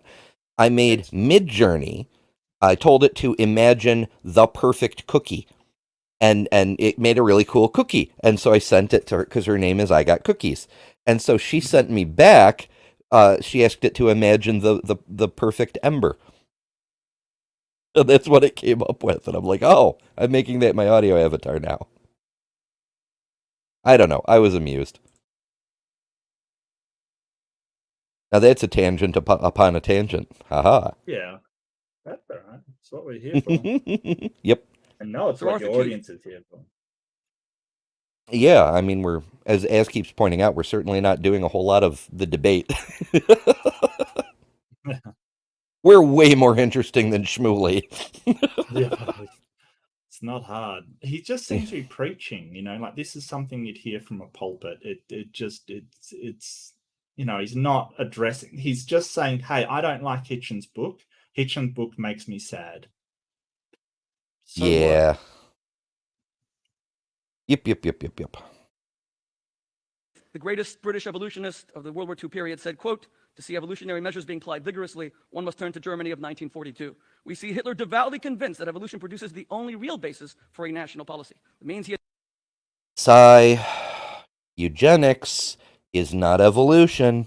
They were already practicing eugenics in the United States when Darwin wrote his book.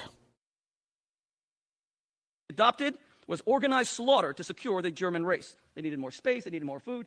You kill the weaker ones to protect the stronger ones. The German Führer, as I have consistently maintained, wrote Sir Arthur Keith, is an evolutionist and seeks to make the practice of Germany conform to evolution. And here you have why Christopher Hitchens attacks the Ten Commandments. This is amazing because he says about the Ten Commandments, listen to this.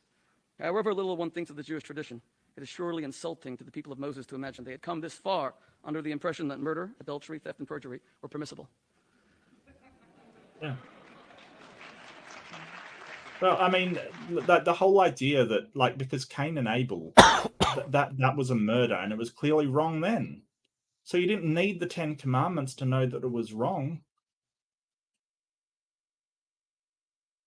Yeah.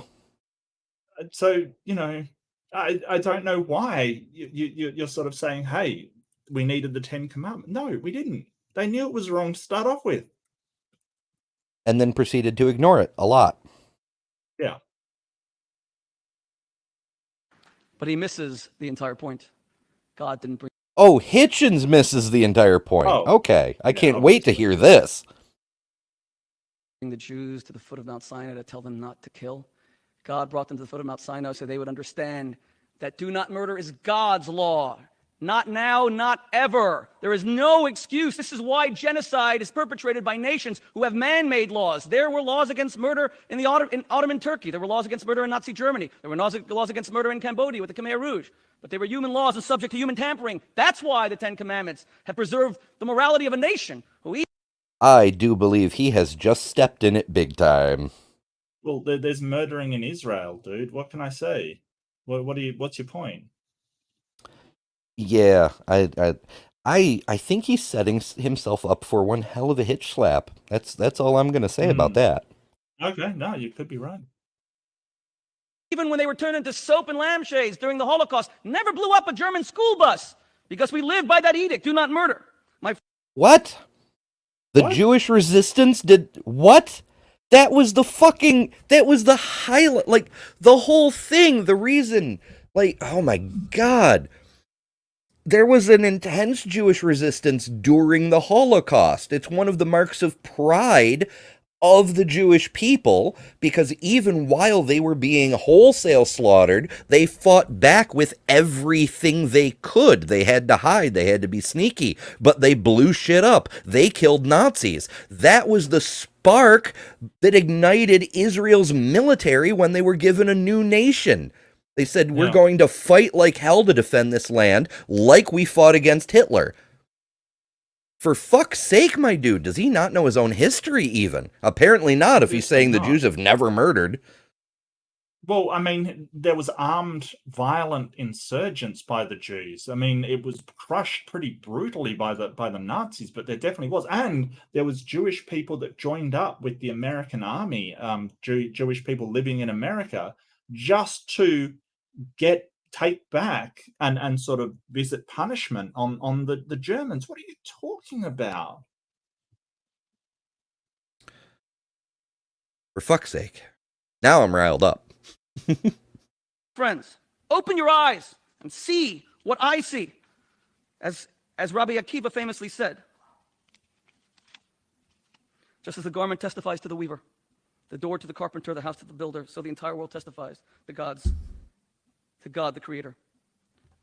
In this book, which I published as a result of my debates with Richard Dawkins at Oxford, this is 13 years old. I have about another. That's his fourth book he's plugged in his opening statement, for those of you keeping score at home. I didn't realize, wow. And surely science has found far greater wonders since then. If the Earth were closer or further from the sun, by just a little bit, the heat or cold it generated would make life impossible. If the Earth were not tilted on its axis 23 degrees, huge mountains of ice would pile up in the water vapor of the oceans. Yeah, no. Nope. We've heard this argument a few times before. He added the Earth's axial tilt. We know that's not true because the Earth's axial tilt wobbles. We have geological and other historical data from when the axis has been at different points. And no, that's not how that works. And if you wanted to create a planet for human life, and human life specifically, because you think that's the purpose of the planet is for human life specifically. If you wanted to do that, there's way better situations than you have for a planet to be more amenable to human life. I mean, humans, once you get them out of sub-Saharan Africa and into, say, cold weather, they die rather rapidly. I don't know if you know this, but we have to do things like wear animal skins in order to survive. Like, this Earth is incredibly hostile to us. Most of it's salt water where we can't live, and we can't, we have no access to it. Another huge chunk of it is Arctic and Antarctic and stuff that we can't live in without technology. There's very few places that humans can actually live on this planet, like naturally without human technology. So I don't really see this as a good argument saying, hey, the Earth is fine-tuned for humans. Is it? Because if we didn't have technology, there's only very few places humans could live. And even then, none of them comfortably without our technology. Yeah. Even on the savannah for which we are evolved, we would still die just as easily as the ibex or the zebra because everything can kill us, Probably a lot more easily, actually, now that I come to think about it. Yes. We're not really quick runners like some of the others.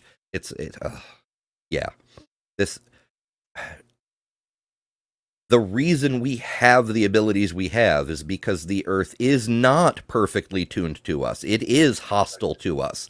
So we've had to adapt and find ways to deal with the hostile environments. Mm-hmm. The Earth revolves at a speed of 1,000 miles per hour. If it were to revolve at just 100 miles per hour, night and day would increase 10 times in duration. Plants would be scorched in the day, seedlings would be frozen at night. If the moon were a bit closer to the Earth... If you changed what is to something else, then shit would not. But if the Earth used to rotate at a different rate, right? Mm-hmm. Like extrapolating, the moon is slowly moving away and stealing some of our rotational energy. In something like 100 million years, the Earth will have a 25-hour day. If you run that backwards in time, the Earth used to have a 16-hour day, possibly even shorter. Yeah. Diurnal cycles were a little bit different back then because the day was a little different. It's slow enough that evolution had no trouble keeping up, but if things were different, things would be different. Fucking duh. It would flood all lands, including the high mountains. If the oceans were deeper, carbon dioxide and oxygen would be absorbed and no plants could exist. If the atmosphere were... No, not no plants. Just they wouldn't be the same plants as we have today. This is sort of seeing it's the puddle analogy. You're going, oh well, look, that water sort of, or that puddle is formed. The hole is formed beautifully to just fit that water, right? Mm-hmm. That's not what's happened. It's that everything on this earth has evolved to fit the patterns of the physical world around it, not the other way round. Yeah. Like, for fuck's sake.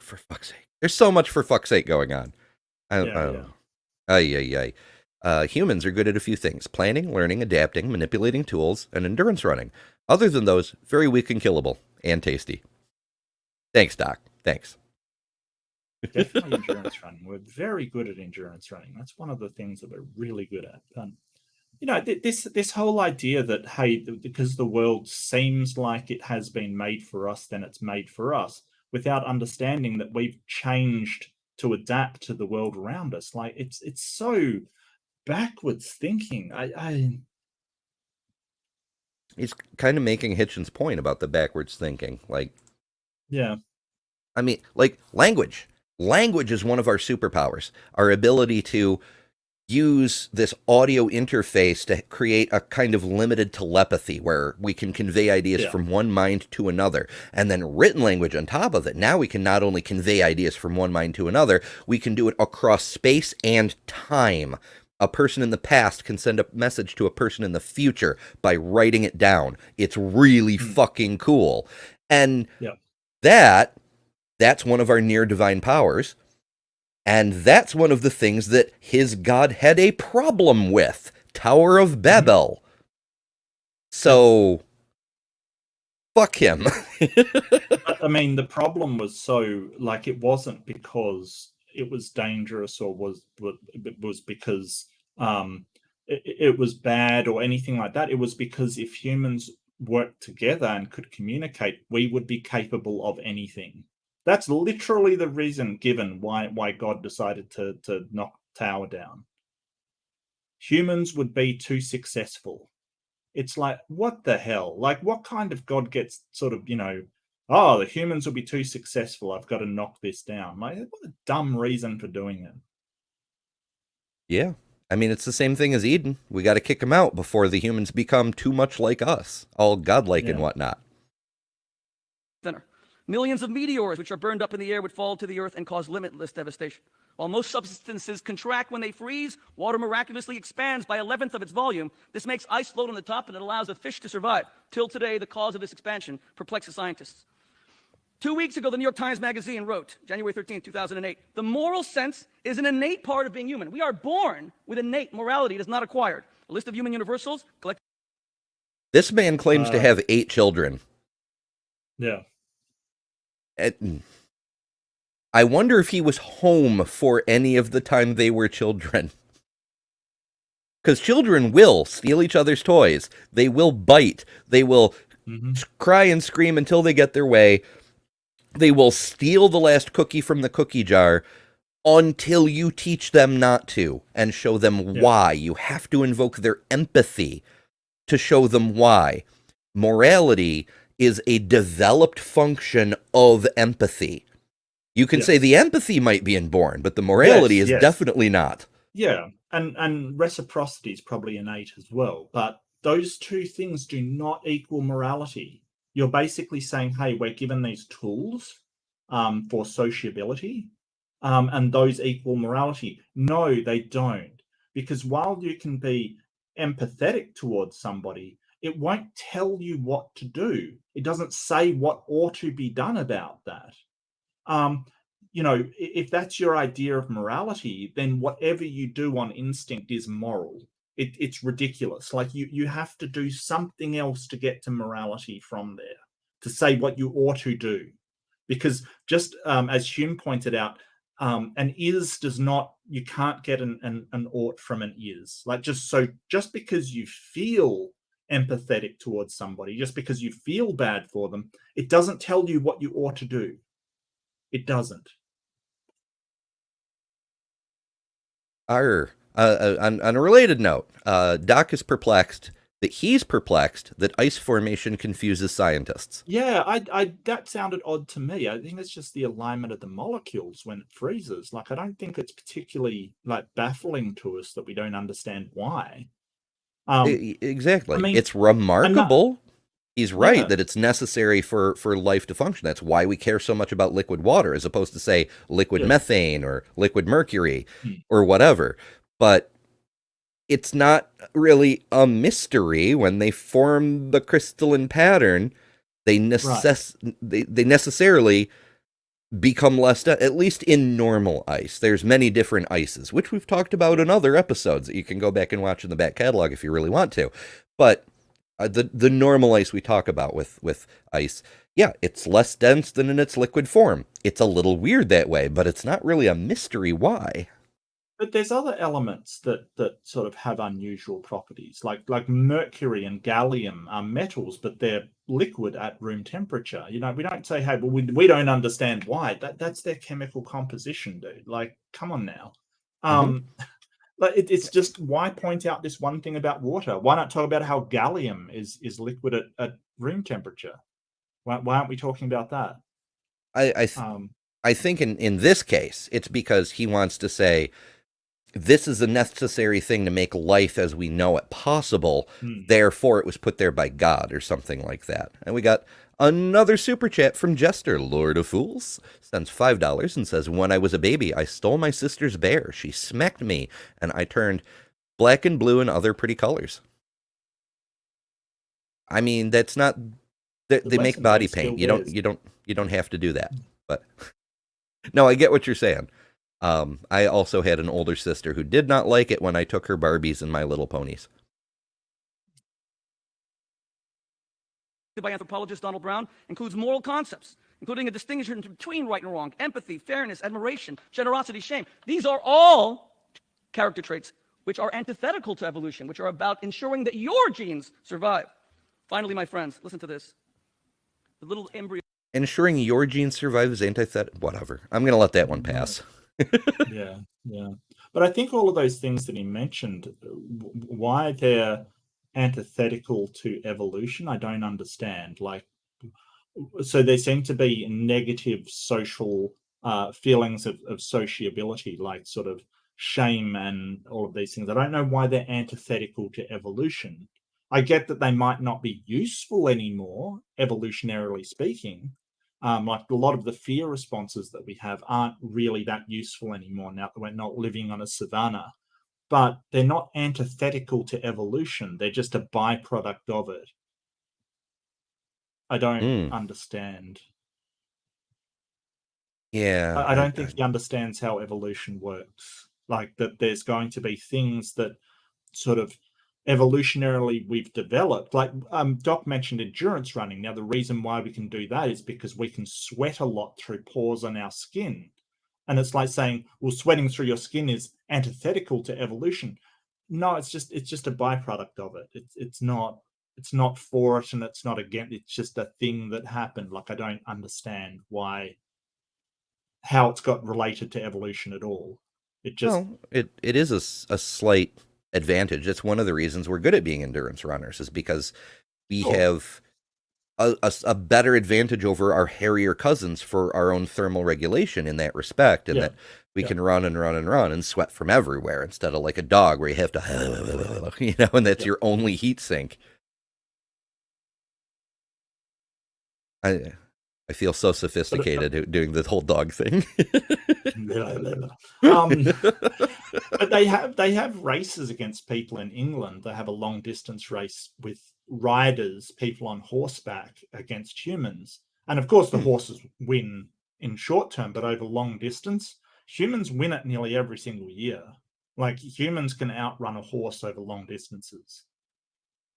Yeah, because we can just keep going and going and go. I do the same thing to my kids all the time because they haven't figured out how to ignore the whole I'm tired, my feet hurt thing. Humans can just keep going. That's how I climb mountains. That's how I, walk to the grocery store since my car's been in the shop all freaking week. You just keep going. You just plod. Having audiobooks helps. Because the mind needs something to do. But yeah, you totally can. You can, if you really wanted to, even if you're not in shape, you could just grab a bottle of water and set out. And as long as you can keep finding places to refill your bottle of water and grab some food every now and then, you could just keep going. You need a nap now and then too, but details. Yeah. That little baby that will have to grow up in a world of hope. Hearing so much about how we're the only forlorn rock without any life surrounding us. It's born with 10,000 taste buds in its mouth. Some 12 trillion nerve endings will form in the baby's nose to help it detect fragrances of odors in the air. More than 100,000 nerve cells will be devoted to reacting to Beethoven's symphony. The piano has 240 strings, but a baby's ear will have 240,000 hearing units. Those 10,000 spokes, by the way, the million nerve endings of the optical nerves of the eye, which connects with the brain and somehow grows from 2 different directions and meets 1 million nerve endings, is so vast that if were it mapped, the entire world's telephone cable system would be only a small fraction of it. A small fraction. It has no designer at all, according to Christopher Hitchens. Since I have to end, let me just tell you. Really?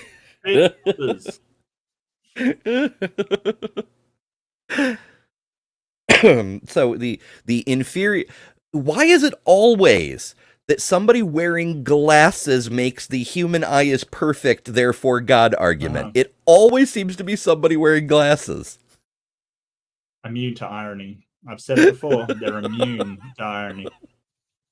Oh yeah. And still not as good as the octopus eye. Mm-hmm. Oh. Of course, science says that this phenomenal complexity came about through genetic mutation and natural selection. When I come back, we'll explore whether that is the case, or whether such vast complexity could never have come about spontaneously, and whether those who believe it did are guilty of cognitive dissonance, afraid of a truth so great that they're forced to deny it. So, to recap, his argument is Christopher Hitchens is mean in his book, and evolution can't be true. And his book makes me sad. Yes. Therefore God? He didn't actually present anything for God. Like, he just did God of the gaps, the fine-tuning argument, which, admittedly, that's probably their best argument, but it's still really lacking. Especially because he didn't do a sort of cosmology fine-tuning. He sort of did a world fine-tuning, which is, it's so ridiculous to think that this world was fine-tuned for humans. It's so dangerous. Yeah. Ay. All right. Well, we're through the opening statements. Now we can get into some rapid-fire rebuttals, possibly.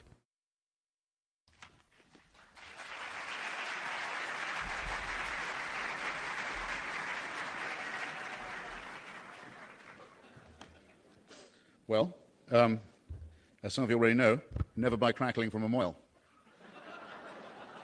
The rabbi is in the uplift business. C'est son métier, as was once said. And he thinks it's a point against me that some of the conclusions I draw are not such as to make one happy. I'm unused to arguing in this style. I will simply point out that that's what I'm expected to do in a debate that's organized along these lines against someone who thinks that evolution by means of natural selection, which is a hypothesis, a theory, which, if tested, always works, which allows us to sequence the DNA of the influenza virus so that the next time it comes, unlike 1919, it won't kill us all, because we know of its kinship with ourselves, because we know we ourselves evolved from sightless bacteria, because we have the computer models by which the eye was evolved in 40 different ways, at least, among different species. So there's nothing left to argue with, except with people like Rabbi Schmuley and Governor Huckabee of Arkansas, who, head as he is of what I would describe as a non-philo-Semitic Christian organization, believes that Adam and Eve were real and indeed quite recent people. In my experience, there's nothing to be done with points like this except to underline them. Governor Huckabee, in fact, doesn't even know what he doesn't believe when putting up his chubby hand to say he was among those in the room who didn't believe in the theory of evolution. He said, "No, I don't believe that I'm descended from a monkey." Well, as you know, the theory of evolution does not demand that you believe anything remotely like that. It points to a common ancestry between other primates and ourselves. If we were descended from monkeys, we'd probably look quite a lot like Governor Huckabee. I had a Wow. yes. I had a friend I did something similar to that too. We used to discuss conspiracy theories for fun until 9/11 made conspiracy theories not funny to talk about. But she had a big problem with evolution. She was like, "I didn't come from no monkey," and she'd get angrier and angrier every time it came up. Until one time, I swear she looked just a pissed off orangutan. Right. Like, right. orange face and hair everywhere and jaw jutted out and all that shit. And I said, "You know what? I'm starting to think you're right. I don't think you did evolve." Oh, she was not happy about that, but Wow, yeah. Oh, she probably deserved it. Like, seriously. Now, I just have spent a second on the taunt about being a fundamentalist. To be a fundamentalist is to insist that something can be advanced on faith alone and without evidence. I will submit myself to your fair-mindedness, ladies and gentlemen, and ask if anything I said to you or am saying now, requires that of you, that you take an act of faith or a leap of faith as if it were an ethical thing to do, or that you take one at all for anything I say. Of course I don't. There's nothing in common between me and any other faith-based person of any kind. It's one of the last-ditch arguments that our foes, the foes of science and science education and the theory of evolution by natural selection as the explanation for our present time, have had to come up with in their desperation. Hatred, yes, I plead guilty to that. One of the many things I don't like about Christianity is that it tells me to love my enemies. I don't do that, and I don't want you doing it for me either. Go love your own enemies. Don't be loving mine. I'll get on with the business of destroying, isolating, and combating the enemies of civilization. I don't need any... and I don't need any sickly advice from Nazareth, from the man who, after all the Old Testament horrors that we know about, none of them included the punishment of hell. There's no hell in the Old Testament. It's to the credit of the Jewish people, actually. When God and Moses have done with enjoining genocide on you, which, by the way, they do, according to those books. I don't know which books the rabbi's been reading, but he might want to tell you what happened to the Amalekites. Where are the Midianites? Happened to all these people. We know what we were told to do to them.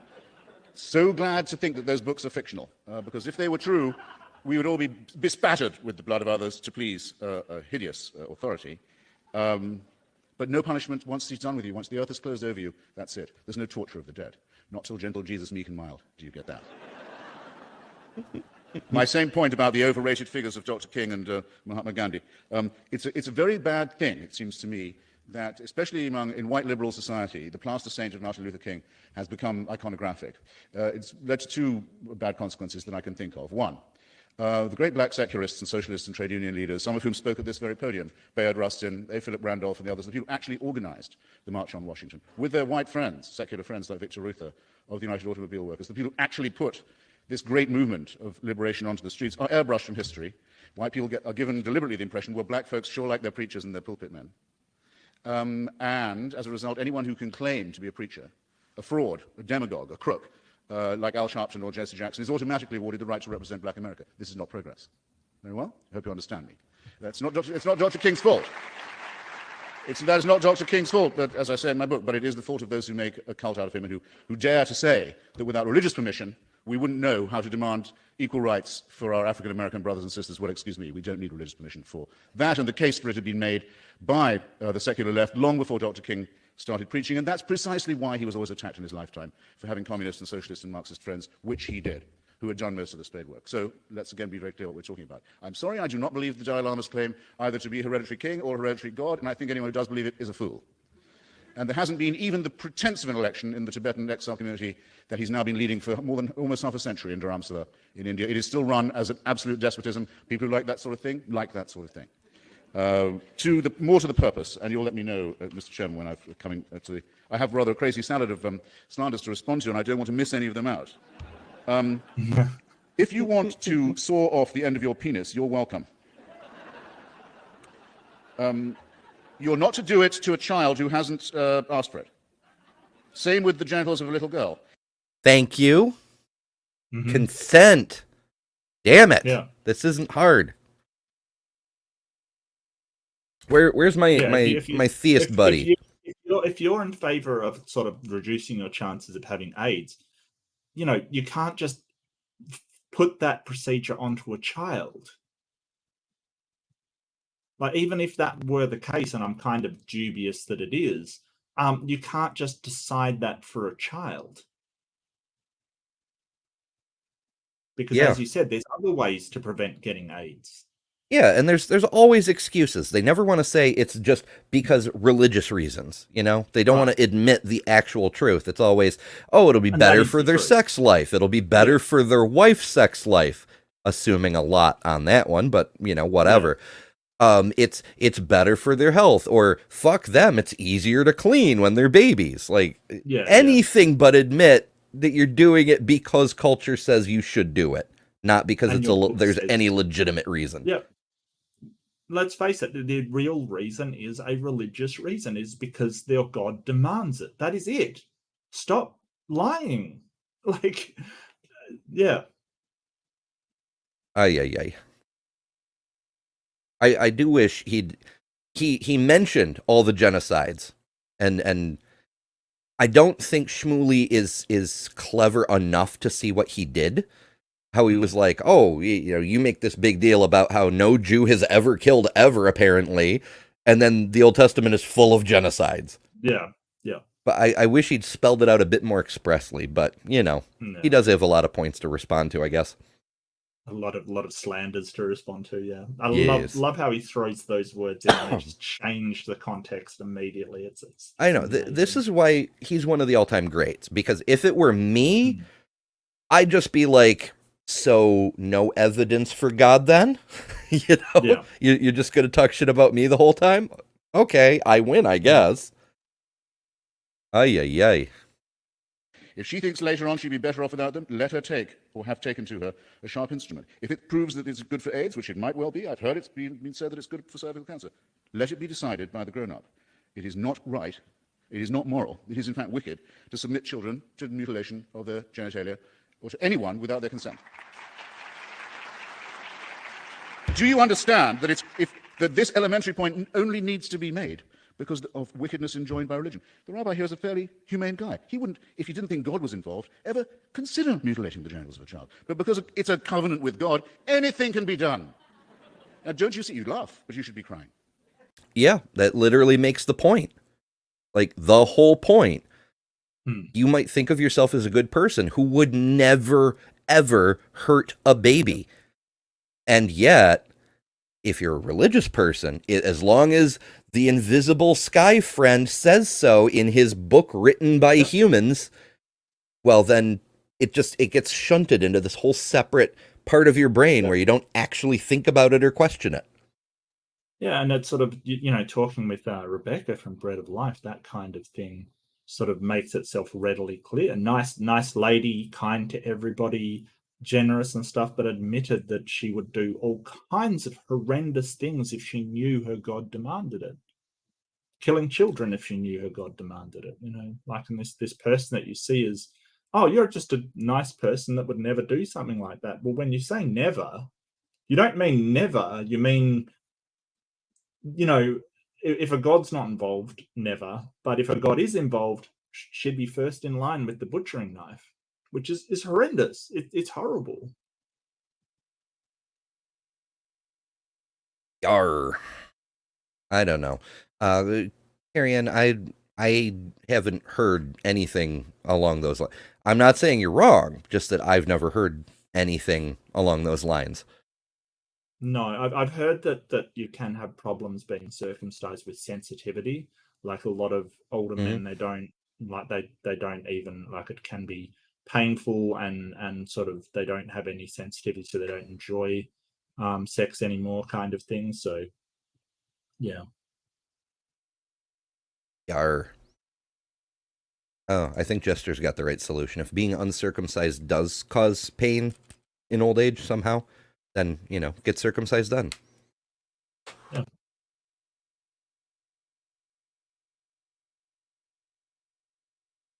Ooh, infections. Yeah, I can see how infections would be painful. Yeah. Yeah. But I mean, like, as long as you're taught how to care for your junk, then it shouldn't be a problem. Like, it's just, we don't talk enough about, genitals and how to care for them and stuff. Like that happens with older women as well. They're not, especially of a certain demographic, because they never discussed how to, take care of their vagina, essentially. So they didn't. And you get a lot of infections arising from that as well. I think that as long as you know how to care, then you should be fine. Yeah. I sadly, I've had to tell a number of vagina-bearing people that it's not normal to have yeast infection all the time. That you need to clean that, because their parents never talked about it, because religion makes that a taboo topic. We just don't discuss these things. Yep. I said crying. Okay, suit yourself. Now, I'm not here to defend Zeus or Juno or Aphrodite. I said I listed them in the list of barbaric and forgotten gods. The Jews who celebrate Hanukkah, which, by the way, I think you will have to agree, only became promoted in the United States among Jews. It's a relatively minor holiday because of its nearness to Christmas Day. The Jews who particularly care about that holiday are not arguing against the worship of Zeus. They're arguing against, as the rabbi perfectly well knows, the idea of the Epikuros, what in Orthodox Judaism is known as the heretic, the unbeliever. The Epikuros, the follower of Epicurus. Epicurus and Lucretius were the secular Hellenists, the ones who discovered that the world was made of atoms, and that the gods, if they exist, do not concern themselves with human affairs, because, among other things, they avoid unnecessary pain. Now, there's a discovery that's worth having. And the Jews want you to turn away, the Orthodox Jews want you to turn away from the unbelievable scholarship and originality and humanism of Epicurus and Lucretius to look at a candle. Hey, look, goggle at this. It burned an extra day or two, or is it 8? This is what retards human intelligence. And It's a miracle. Yeah. Although it is better than a lot of other miracles I've heard. Like I had a Muslim apologist tell me once that the fact the Quran is written on paper is a miracle. Like, how? What? That's right up there with the 7-day week is shows, you know, the divinity of God. Yeah, he was trying to link it to something like how, because it didn't have a long period of oral tradition the same way the Old Testament and the New Testament did, it went virtually immediately right into writing. And so we have something approximating originals that we can compare copies to, which we don't have Right. for the other books. So Yes, that's because Muhammad gave scribes the paper and told them to write that shit down. Like, yeah.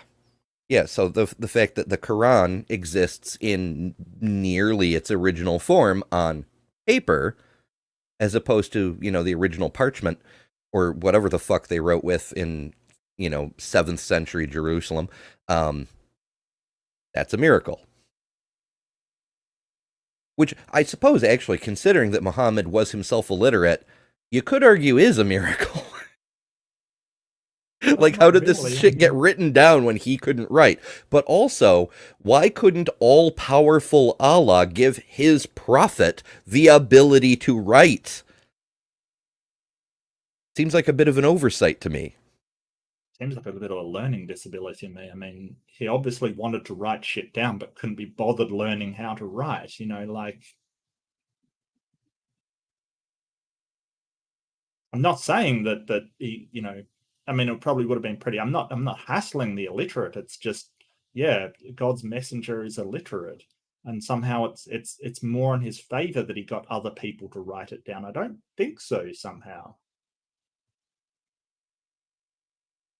Yeah. Oh, well. human civilization. Now, of course you may, I'll close on this because I don't want to trespass on your time or the rabbis. Of course you can be an atheist, and you can be a genicist, you can be a fascist, you can be a Stalinist, you can be a nihilist, you can be a sadist. Atheism, unbelief, the repudiation of the supernatural is not a necessary, it's not a sufficient condition, not a sufficient condition for wisdom or for enlightenment, but it is, and I say it joylessly, humorlessly, gloomily, pessimistically, it is a necessary one. Thanks.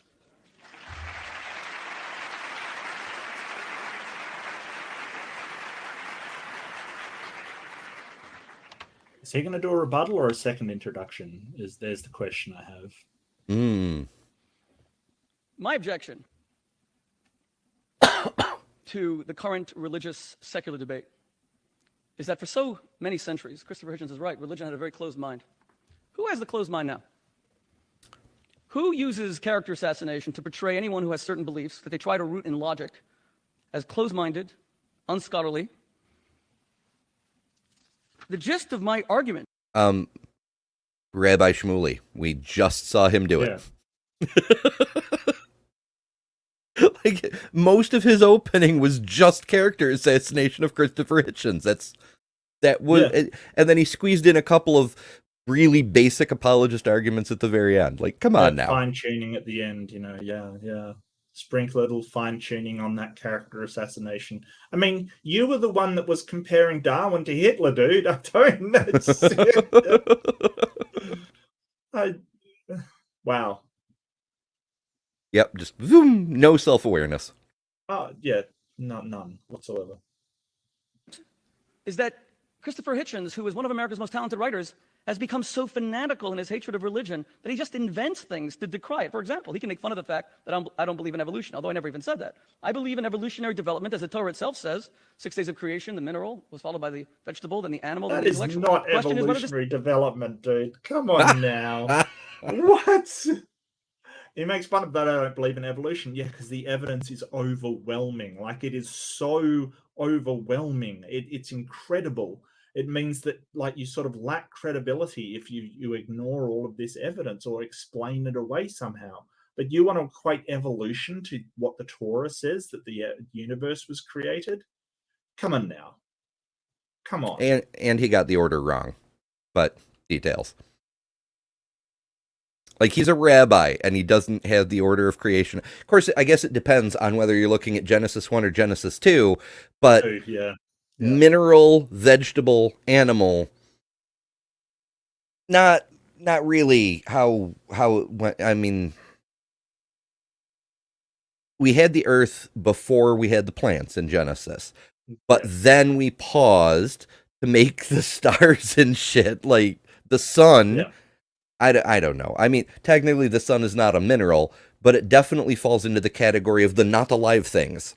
Right. So, you know.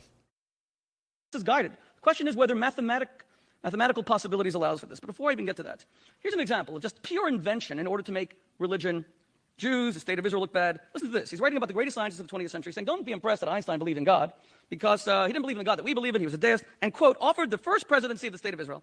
Einstein declined because of his many qualms about the way Zionism was tending. That is pure, utter fabrication. When did he say that? This isn't in the debate. He's doing another attack on what his book says, right? I'm like, what are you referencing, my guy? I don't. He's just got a whole bunch of stuff out of his book that he disagrees with, and yeah. Yeah, and while it's I'm not 100% sure, but I do believe that it is not true. Einstein was offered the first presidency of the new state of reconstituted Israel. Einstein did write pretty extensively about how he thought the Zionism was getting a little out of control. He's like, I don't think a theocracy is a great idea, folks. Look what just happened to us under a religious regime in Germany. Yeah. First of all, Einstein was offered the second presidency. The first president was Chaim Weizmann. He was offered it in 1952. He died 3 years later. The Princeton Review says he turned it down, quote, because he had neither the desire nor the energy to run a country. He was a scientist. The New York Sun, in an essay about the subject, he politely and sensibly declined on the grounds that it would interfere with the scientific work. He loved Israel. He was one of the great Zionists of the 20th century. Anything to portray religion in a negative light. Well, well, it says here on the Jewish Virtual Library, he said like exactly what Christopher Hitchens said is apparently true. He said, I am deeply moved in the offer of our state of Israel to serve as president, and at once saddened and ashamed I cannot accept it. All my life I've dealt with objective matters, hence I lack both the natural aptitude and the experience to deal properly with people and to exercise official functions. For these reasons alone, I should be unsuited to fulfill the duties of that high office, even if advancing age was not making increasing inroads on my strength. I am the more distressed over these circumstances because my relationship to the Jewish people has become my strongest human bond, and ever since I became fully aware of our precarious situation among the nations of the world, from the Einstein Scrapbook Jewish Virtual Library.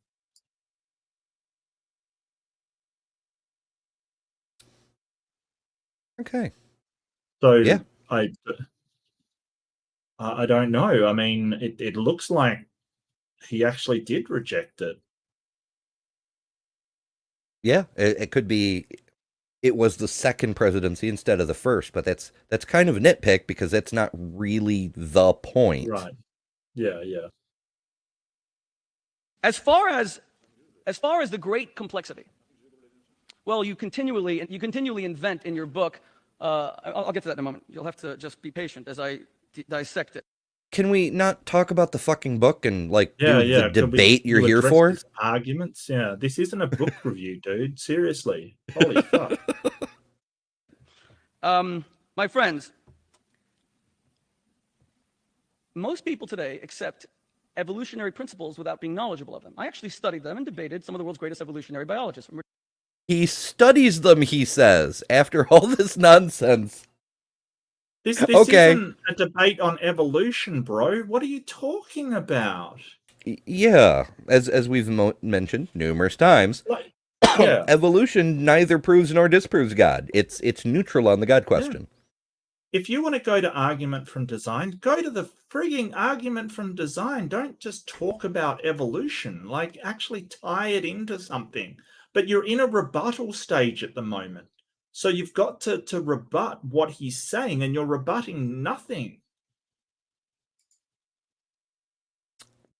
Yeah, throwing out fresh arguments. I don't know. Yeah. Maybe he's Yeah. trying to lose as hard as possible. I don't know. Richard Dawkins, 4 debates. John Maynard Smith, professor of evolutionary biology, University of Sussex, he was the world's greatest living evolutionist at the time. No one So cares. for evolution to work, you need two things. You need genetic mutation and you need Like- natural selection. Now, genetic mutation This is the thing, like people that throw out, oh, well, I've debated this person. You know what? You know who does this? Darth Dawkins. He'll go, I've debated thousands of atheists and done. No one gives a crap. All people care about is the current debate you are in. So instead of going to, oh, well, I've done all these debates against all these people and I've been highly successful. If you were, then you wouldn't have to say that. You would just be addressing the arguments. This is so silly. Yeah, like Matt Dillahunty, for example. We know he's been in dozens of debates, Oh, yeah. Yep. and yet he never mentions it unless his opponent brings it up Right. first. And on the flip side, Kent Hovind he'll tell you, I've been in 362 debates because he's lost every single one of them. Yeah. Well, I mean, that's I mean, you look at some of the more prolific debaters out there like T-Jump. I mean, I think he would probably have to have lost count of the amount that he's done. Like, it's been insane amounts. But, very rarely will he bring it up. I'm not a huge fan of T-Jump, but he has done like thousands of debates, like probably over 1,000. It's crazy how much he's done. Yeah, Mostly like 'cause he I don't was think you even could number them because like he has that call-in show on his channel. Like they're low key, they're not formal, but sometimes they wax kind of debatey. So like, what do you count and what not? Well, he just took the amount from his sort of playlist on his channel of the the debate playlist kind of thing, and said, yeah, Oh, I've done okay, yeah. that many debates. So because it's impossible to tell and count. Yeah. Yeah, no, you're right, Jester. It's one debate repeated 362 times. Yes. Yep. Yeah. Yep. means that when DNA replicates, it introduces, through a mistake in copying itself, a new feature that is not existent in the parental type. So for that to happen, you need mutation to do two things. Number one, they have to be very common because you have great complexity in the world. Number two, they have to be beneficial. Let's see what the world's greatest scientists say about mutation. Because remember, Darwin knew nothing about mutation. Darwin believed in adaptation. And he based it on the Lamarckian theory of acquired characteristics that preceded him. There's so much wrong with that. I'm going to stick to Yeah. just the main thing. There is no such thing as a beneficial or deleterious mutation. I know we like to categorize things that way based on what we consider to be helpful or not helpful, whatever. No, most mutations do absolutely nothing. The ones that do something, they enhance your adaptability, your ability to survive and thrive and reproduce in one area at the cost of another area. If you are super well adapted to, say, the African savanna, you are not super well adapted to the Arctic. Yes. Here is what H.J. Muller, the world's foremost expert on mutation, Nobel Prize winner, says, quote, mutations are of random nature. Accordingly, the vast majority, certainly well over 99%, are harmful. Nobel Prize winner Ernst Mayr. These are all evolutionists. Most of them are atheists. It is Evolutionists, that's always a sign of high intellectual capacity right there. Yeah. No, the on average, a human has between 1 and 300 unique novel mutations, different from your parents, different from every other human on Earth. The vast majority do fuck all nothing because they don't affect an active coding area because they are random. It's like, say you build a barn. You've got this big old broad side of a barn, lots and lots of boards, and at a few places on those boards, you write a number. And then you fire a shotgun at the barn. The shotgun is the mutations. The odds of hitting any of those places you've written a number, very, very low. It happens, but it's very, very low. A considerable strain on one's credulity to assume that finely balanced systems, such as certain sense organs, could be improved by random mutations. Will the eye get better if it makes a mistake in its replication? In fact, the author of The Mystery of Heredity concludes, listen to this, the vast majority of mutants in any organism are so detrimental as to believe that it is impossible for them to lead to complexity. These are people who all believe in evolution. Now, Julian Huxley, from the most important of Why all... do I feel like he's quote mining? Like he's saying, hey, it seems to be, because this is the same thing with Darwin and I. He sort of says it seems to be against intuition that sort of, the eye could develop naturally. But then he goes on, and they use that for ages, that quote mine, to say, oh, even Darwin didn't believe that eye developed. No, he said it seems to be against intuition that this could have. But he's saying that, yes, it did happen. Because when you don't think with intuition, when you actually think rationally, it can do this and does do this.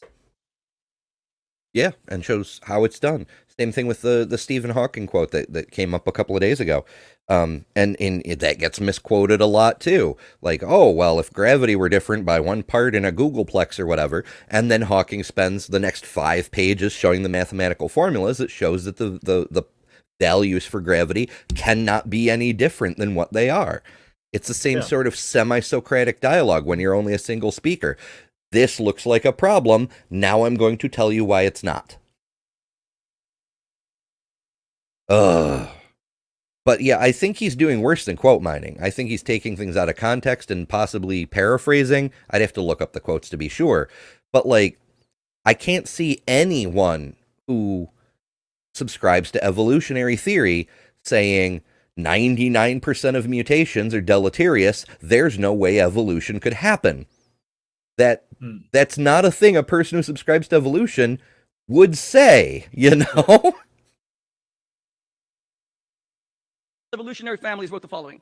We should clearly have to breed to get a horse, he says, 1 million strains, 1,000 squared, to get 2 favorable mutations.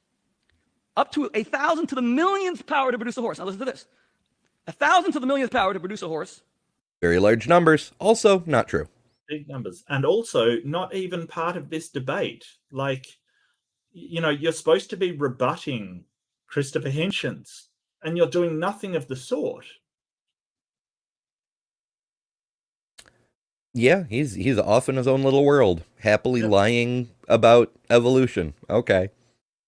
Which isn't even as complex as the human brain, becomes one with 3 million zeros written after it. That would take 3 volumes of 500 pages just to print. No one would bet on anything so improbable happening, and yet, ta-da, it has happened. That's how he ends the quote.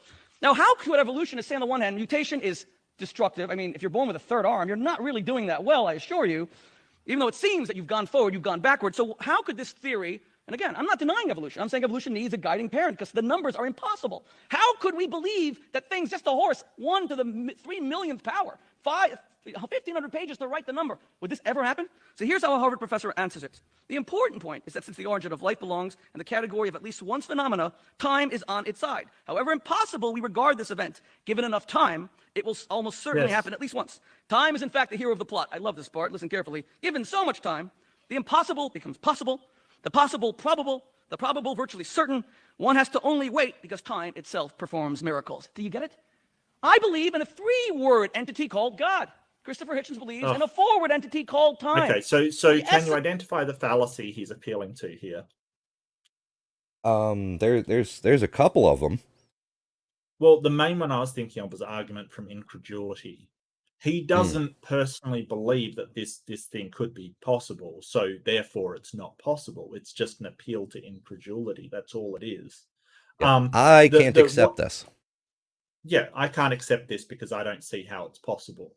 Well, your incredulity has got nothing to do with it. So that quote from the book is basically saying, hey, if you flip coins, getting, say, 100 heads in a row is impossible, right? If you're just flipping coins here and there, right? It seems impossible. But if you do that over a long enough time frame, it becomes possible. Then it becomes probable. Like if you do it over 50 years, 24 hours a day or 12 hours a day, flipping coins, it becomes almost certain you will get that result, right? Even though it seems impossible from doing it a few times, right? What he's saying is that over a long enough time, even impossible things or things that seem impossible become highly probable and then almost certain. That's all he's saying.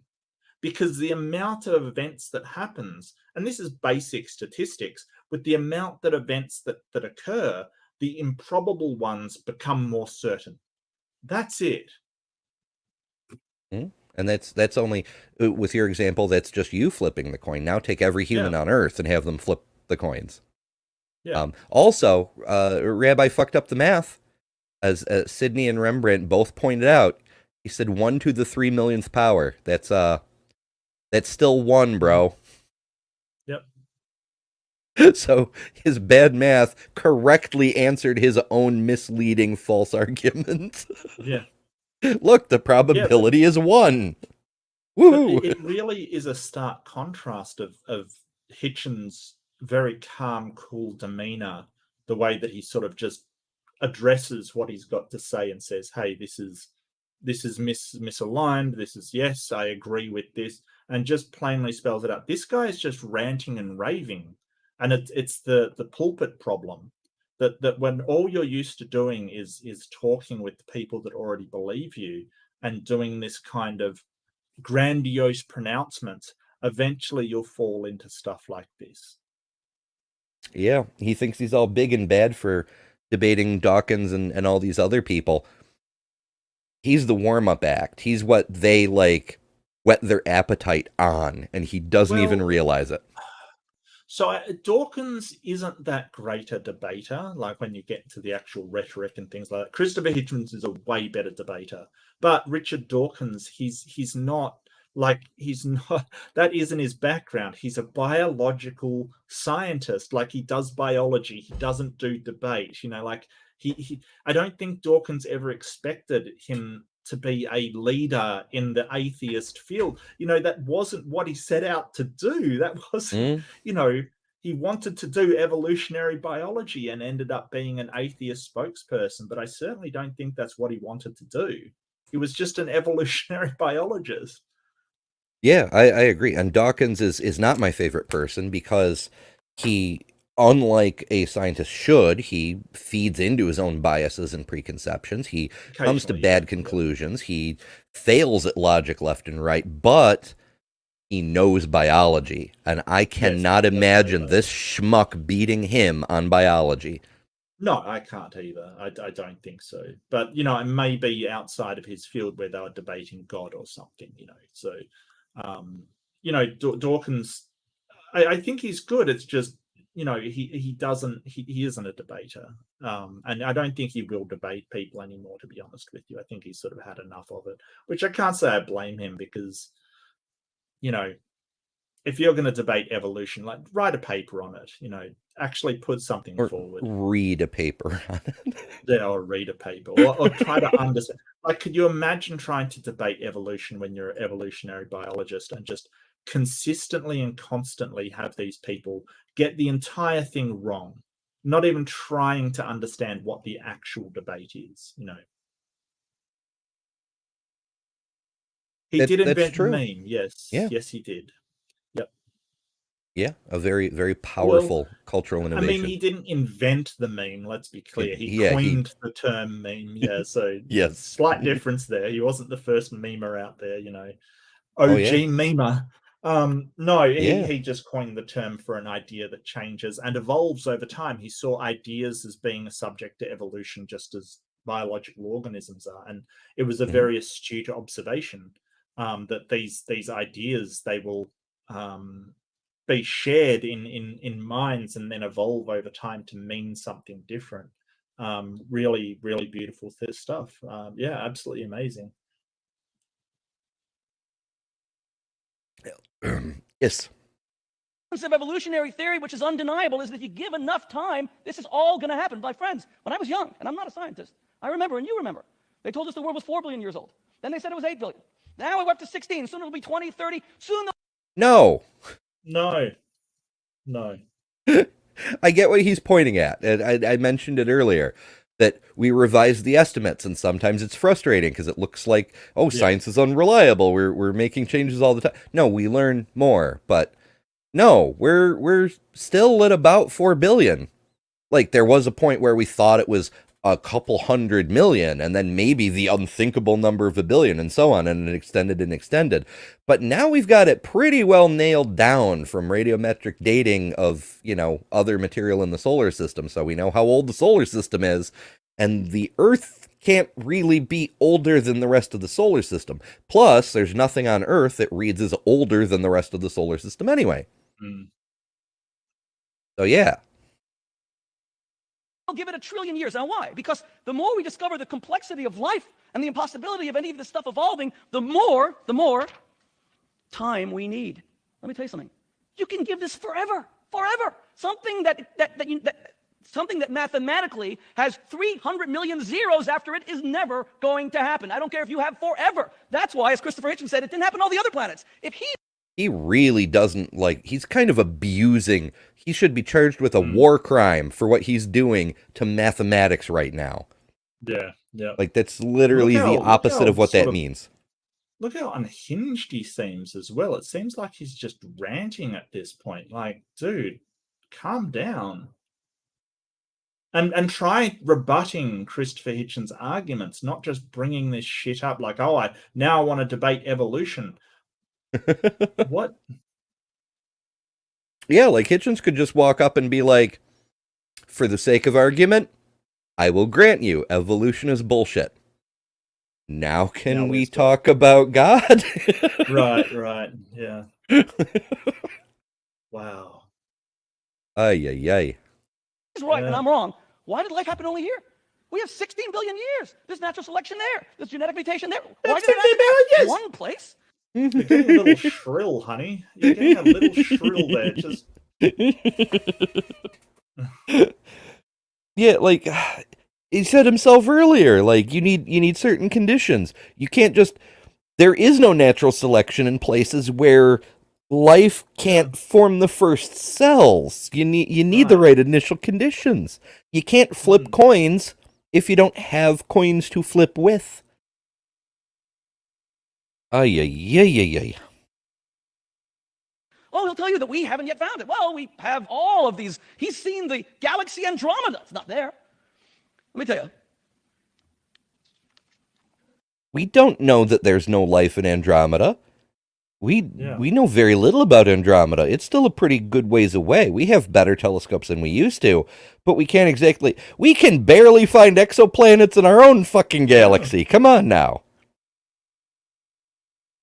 I'm not the only person who doesn't believe believe in in evolution. abundance of life in Andromeda for all we know. In fact, I just saw a science bulletin yesterday. In one of the Kepler-2 systems, we found a sub-Neptune planet with sulfur dioxide, carbon dioxide, and methane in the atmosphere, which doesn't prove life, but is a pretty damn strong indicator of biological action. So, maybe we found life? Asterisk? Question mark? Without guidance, and let me be clear about that, the greatest scientist. He passed away a few years ago, but I met him at Oxford. From Harvard, Stephen Jay Gould. He didn't believe in evolution. He believed in punctuated equilibrium. You fuck nugget. Wow, you asshole. Like, seriously, Stephen Jay Gould didn't believe in evolution. He believed in a different kind of evolution, which is not evolution. Oh. The rabbi here doesn't believe in Judaism. He believes in Orthodox Judaism, or whatever the like, what? What is wrong with you? Stephen Jay Gould was one of the foremost proponents of evolution. He said that punctuated equilibrium wasn't the only thing going on. That's why we have integrated synthesis now to put all of these things together. So it includes things like punctuated equilibrium, like it includes genetic drift. It includes a whole load of mechanisms into one, because it's like the idea that it's just punctuated equilibrium obviously isn't right. Like there's other things to account for. What an idiot. Stephen Jay Gould doesn't believe in evolution. You nupty. What the hell? I gotta Oh my say, God. this dude, he's infuriatingly just bad, but he's kind of hilarious. I saw him debate Richard Wow. Dawkins. He destroyed evolution, and he's an atheist. He said that the fossil record does not reflect evolution. Sir Fred Hoyle said that. That's not what he said, No, you frickin' Muppet. Oh, that's another quote mine. We've come across this one before. He said that based on what we have today, the fossil record, and this was like 1950, he wrote this, what we have today, the fossil record doesn't support evolution as we currently understand it. When you see those diagrams that Kent Hovind complains about, we see the lines between the nodes. All we have is the nodes. But we filled in a bit since then. And that's what he was saying, like a Darwinian sort of semi-parable. He was saying we need to discover a lot more to be sure we're right. And if we don't find those things, maybe we're not right, which is what a fair-minded scientist would say. Like many evolutionary biologists would say, what would disprove evolution? Show me a rabbit in the Cretaceous, a fossil out of place, something like that. Yeah, and the funny thing is that the more we find, the more it fits with our model. This is the thing, like this whole idea that, and people like Donnie bandy it about, they're like, oh, evolutionary biologists are more and more realizing that it's not true. Maybe they're not. And the more we're discovering, the more that it's fitting in with the evolutionary theory. So, and we might have to tweak it. We might have to go from integrated synthesis to something else. We might have to do extended integrated synthesis or something like that. It's an ongoing process, but the stuff that we have found, nobody's finding all of these exceptions. Nobody's finding, it's not like Mary Schweitzer suddenly destroyed evolution or anything like that. It's ridiculous. Like, it's absolutely ridiculous. It's them trying to cope with not like this theory standing up to all of the evidence presented, and the evidence perfectly fitting with this theory, and they don't like it because their fairy tale is proved not real. Or at least their version of their fairy tale is proved not real. Yeah. That's probably exactly why he's off on this thing that's not actually related to the debate, is he feels threatened, so he has to attack it. Just like instead of addressing Christopher, he felt like he had to attack him. Yeah. Like, who needs logic when he wants to make the case that he's not just an advanced ape, and he's just flailing and reacting to things. Yeah. Ay. Because there are trillions of mutations that would have to take place, and none of those organisms would have survived, because the possibility of a genetic mutation is 99.9 negative, detrimental, and lethal to the organism. So Hoyle said you would have to find. Now it's 99.9. Also, we're talking about Hoyle for some reason, who didn't work in genetics at all. Find trillions of destroyed organisms that don't exist. In fact, it was Darwin himself who said that the greatest objection to his theory, because let's remember, The Origin of Species, published in 1863, was not a tome about the origin of life. It was a theory to explain the fossil record, but the problem was that there were missing transitional links. So what he said was, I'd like to give you the exact quote. Well, it was a hypothesis to explain the biodiversity of life we observe today, because we didn't really have much fossil record. That was just kind of like back up to what we were seeing, but that's neither here nor there. Oh, I cannot type and talk at the same time anymore. Origin of Species. Jesus Christ. Because he said published in 1863. I don't think that's correct. Don't you? He's yes, originally published 1859. I thought it was 1859. Right. It came up earlier today. Like, right. This is one of those guys where if he says the sky is blue, I need to go check. because Yeah, none of his yeah, no, facts I'm are getting right. that. But the dishonest amount of quote mining from these people. Like he said, he'd met Stephen Jay Gould. I don't believe that in the slightest. Like, there's no way he could have met the guy and gone, well, no, he doesn't believe in evolution. That was his career. He was an evolutionary biologist. What are you talking about? I'm sorry, that just really annoyed me, because poor Stephen Jay Gould has got to be the most misquoted person in the history of science. It's just incredible. Hmm.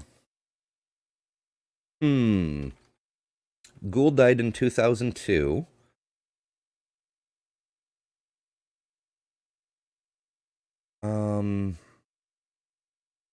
Yeah, I can't say for sure that he never went to Oxford, but I'm not finding anything about him being at Oxford.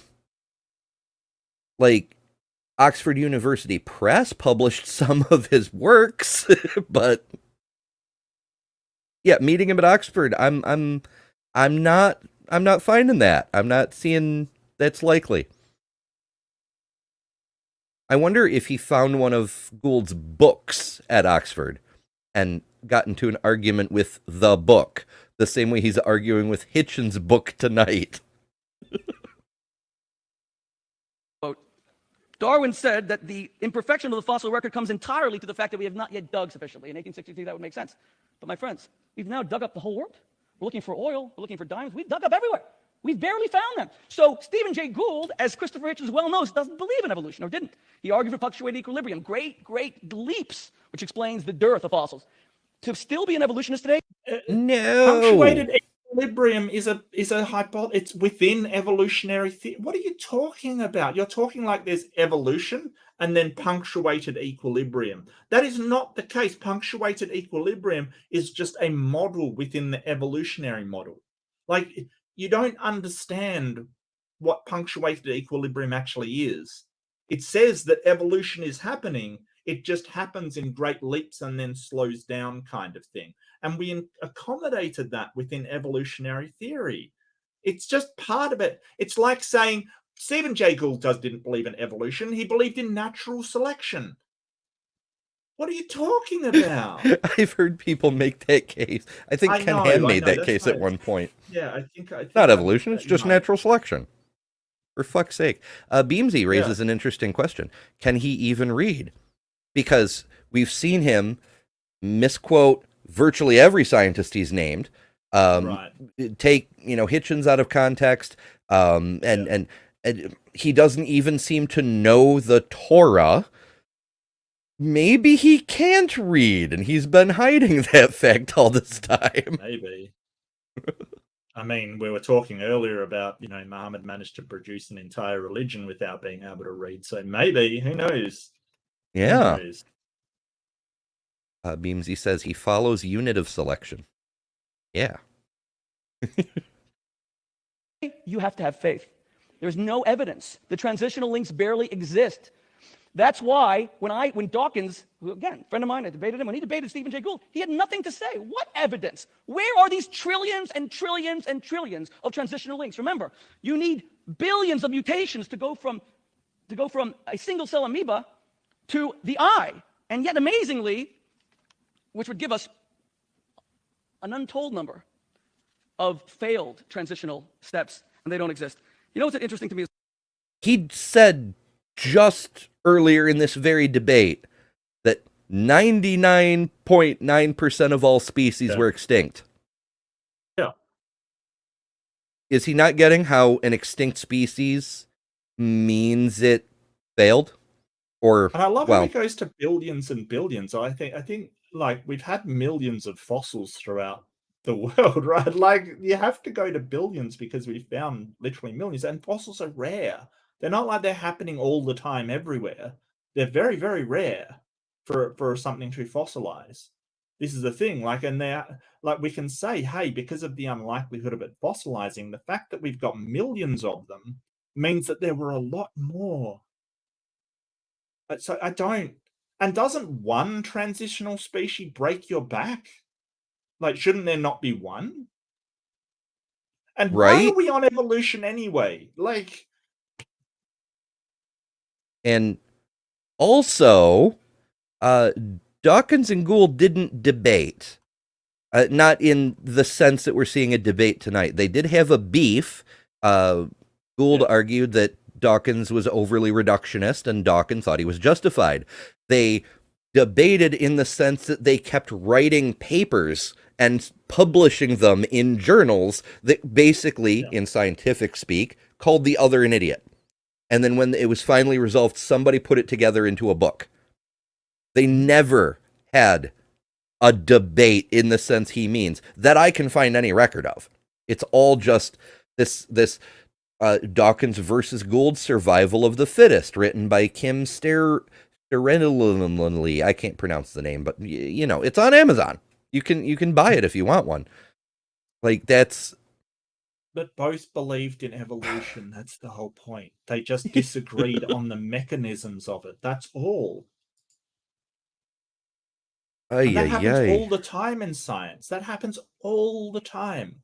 Yeah, Right. well, he's not just mischaracterizing, he's outright fabricating. He's not even confabulating, Yeah. he's fabricating. They never had the debate that he claims they had. For fuck's sake. As well. Christopher Hitchens, just give me 30 seconds here. Christopher Hitchens says that the eye is not impressive. Everything about him is the eye is nothing and there's no complexity. And what are you talking about? The organism is so ill-formed. He says that the eye is, quote, the ineptitude of design, page 82. He even says the anatomy of the eye, in fact, shows anything but intelligence. It is built upside down and backwards. Well, Charles Darwin didn't think so. It's literally upside down and backwards. It is. And octopus eyes are not upside down and backwards. It's parallel evolution. What do they call it when two things evolve separately and end up at the same functionality? Convergent evolution. Convergent evolution. Yeah, thank you. That is convergent. Like, we know that those eyes' origins are from the different places, but the octopus eye is superior because it's not upside down and it's not backwards. Its brain doesn't have to calculate how to flip the image like we do, and it doesn't have a blind spot in it like we do, because ours is upside down and backwards. And Hitchens never said it wasn't impressive. He just said there's no reason to believe that it came from a god. Yeah, there's a big difference between it, like, calling it upside down and backwards is a statement of fact. That doesn't mean it's not impressive. Yeah. I mean, I can, point to, well, a lot of things. I'm trying to think of things that aren't self-deprecating. I can point to my phone, and it's a truly marvelous piece of technology that does a whole lot. But I can also point out its flaws, like I have to connect it to a cord to charge it, for instance. It's, there's a lot that could be better, perhaps. That doesn't in any way diminish the amazing things it can do. Right. And I mean, I can point out that, hey, my computer is noisy and big and ugly. It's a fantastic computer. It's amazing. I bought it a while ago. It's still really good for its age, kind of thing, because it was very good when I originally got it. It's fantastic. I love it. It's still big and ugly, and it just is. Like, just because you say, hey, there's these flaws with this thing, doesn't mean that it's not useful or amazing or wonderful, kind of thing. You can complain about a tree's roots strangling your piping underground. It's still a magnificent tree. These things aren't exclusive of one another. I mean, to a black and white thinker like this fella, apparently they are. Well, that's true. If there's any bad, there can't be any good. It's the Ray Comfort thing. If you've ever told one lie, it doesn't matter how much you've told the truth. Yeah. I'm glad you don't like your eyes, but Darwin said, quote, I became sick when I thought of how the complexity of the eye could have evolved. He then said, Charles Darwin, to suppose that the eye could have been formed by natural selection seems, I freely confess, absurd in the highest possible degree. Then Christopher Hitchens says he says, why have we agreed so easily to call this exploded Organon theory? I already addressed this. He goes on to say, even though it seems absurd, it is nevertheless the case. He's trying to say that some things are anti-intuitive, that they're not intuitive. right? It seems to our intuition that couldn't have happened, and it's not. It happened. Ay, ay, ay. Now we're both cursing in Mexican. Yeah, yeah. I don't know Spanish, but yeah, I'll give it a try. By its cunningly chosen new disguise of intelligent design. There's nothing intelligent about it. Let me therefore conclude with the words of Isaac Asimov, the greatest science fiction writer of the 20th century. In man, there is a 3-pound brain, which, as far as we know, is the most complex and orderly arrangement of matter in the universe. I mean, God Almighty. All you need to do to prove the existence of God and how intelligent the design of our universe is to see how smart Christopher Hitchens is.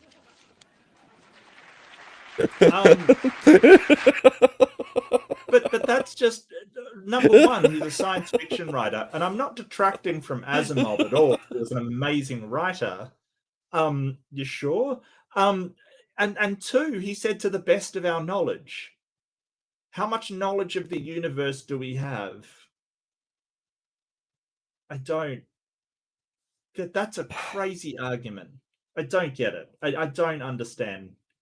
This man debates professionally, apparently. We're in the wrong line of work. Yeah, I know, right? Apparently you can make dog shit horrible arguments, and I mean, fucking Gish did it.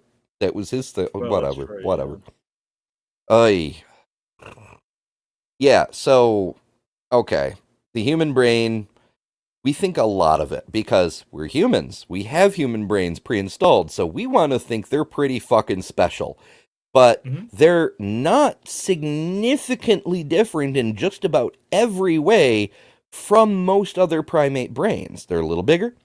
They have a little bit more of the foldy bits in the front. We have a more enlarged prefrontal cortex. That's all fabulous, but it pales in comparison to a whale's brain. Our brains are fucking tiny. Now, whether you want to consider it more complex, because ours, we know, give rise to consciousness, and we're not sure about the same kind of consciousness in whales. Now, I've often speculated, and perhaps speculated is too weak a word, pointed out that it is a survival advantage to have a sense of a multicellular organism such as ourselves being a single being. Like, in order to make decisions, in order to react to things, in order to look out for our own self-interest. Even a dog has self-awareness. A dog will experience shame when they know they've done something wrong because they don't want to deal with the consequences of it, because they perceive themselves as themselves. It's an evolutionary function of us non-photosynthesizing organisms. We have to think of ourselves as a single thing. And that's basically what consciousness is.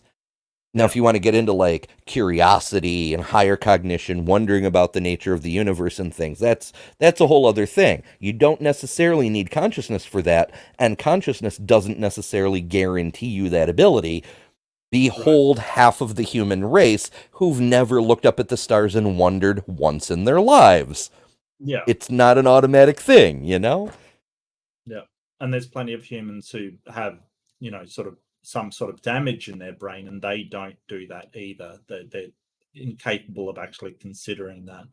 I always liked, I think there was a comedian, I think it was Emo Phillips, who sort of said, I used to think my brain was, that's exactly the quote. I used to think the brain was the most important organ until I figured out which organ was telling me that. So I think that was Emo Phillips, who, the only reason I know is because my wife loves Dr. Katz. If you've ever seen Dr. Katz, and he was on it, kind of thing, and he made that joke. Did you ever see Dr. Katz? The cartoon with the wibbly line? Oh, yeah, a while ago, yeah. One or two episodes. My wife loves that show. Well, it just had a whole bunch of comedians on. They just got people in there, and they were the patients, and they just did sort of jokes as patients of this guy, and so it kind of worked. It was pretty good, pretty good. I don't know. I thought it was pretty good. My wife adores it. She loves it so much. So yeah. Hey, I mean, it certainly can't be worse than Well, I can't really complain about what's on TV these days because I haven't watched TV in like 10 years. No, neither have I. Yeah. Yeah.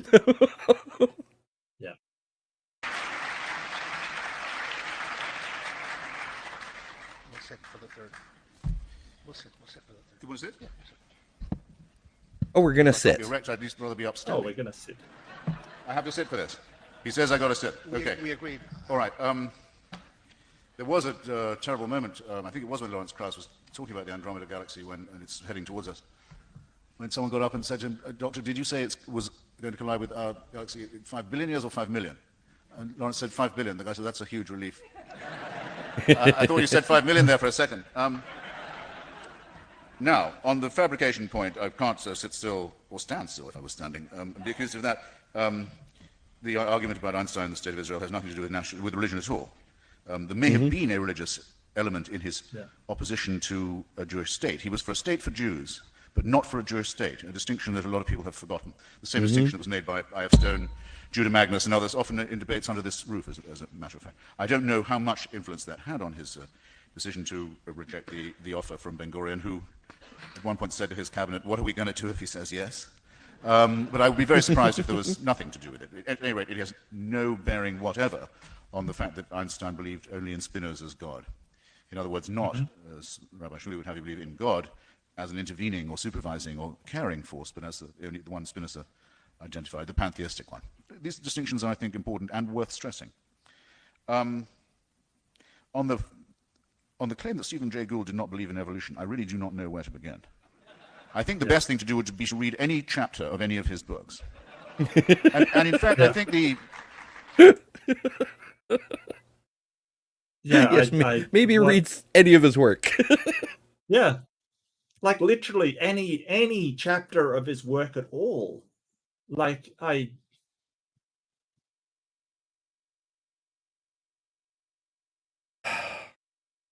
Yeah. I might indeed recommend the one where he has a very famous, very celebrated disagreement with Richard Dawkins on the question, not of whether evolution occurred, because nobody denies that. That it occurred, we know. It's in the record of molecular biology and it's in the fossil record. There's a lot of argument about how, and there is a certain amount of argument about the punctuations, and a lot of those gaps are only just now being filled in. Only just now we're discovering intermediate species, the partly vertebrate yet amphibian, and for example, a very, very important one recently in northern Canada. It's in Gould's book on the Burgess Shale that the most sobering point is made, a point that even I as a materialist find rather shaking. I don't, by the way, deny things because they don't cheer me up. It's not my attitude to evidence, but I would like to think too that I was a little bit more than the primate that I so evidently am.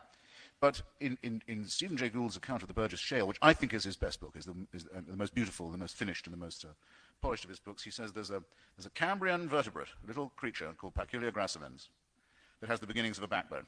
It could have got washed out in one of the great subsequent dyings out. It could have done. If it had, human beings would never have appeared. This is the first we can find of a vertebrate. It could very easily have gone, but it didn't. And as a result, we're here having this conversation. You can say that's miraculous if you like. You can say that only God would have thought of such a thing. But and that's the way you think if that's the way you thought. Because there will always be people who will say...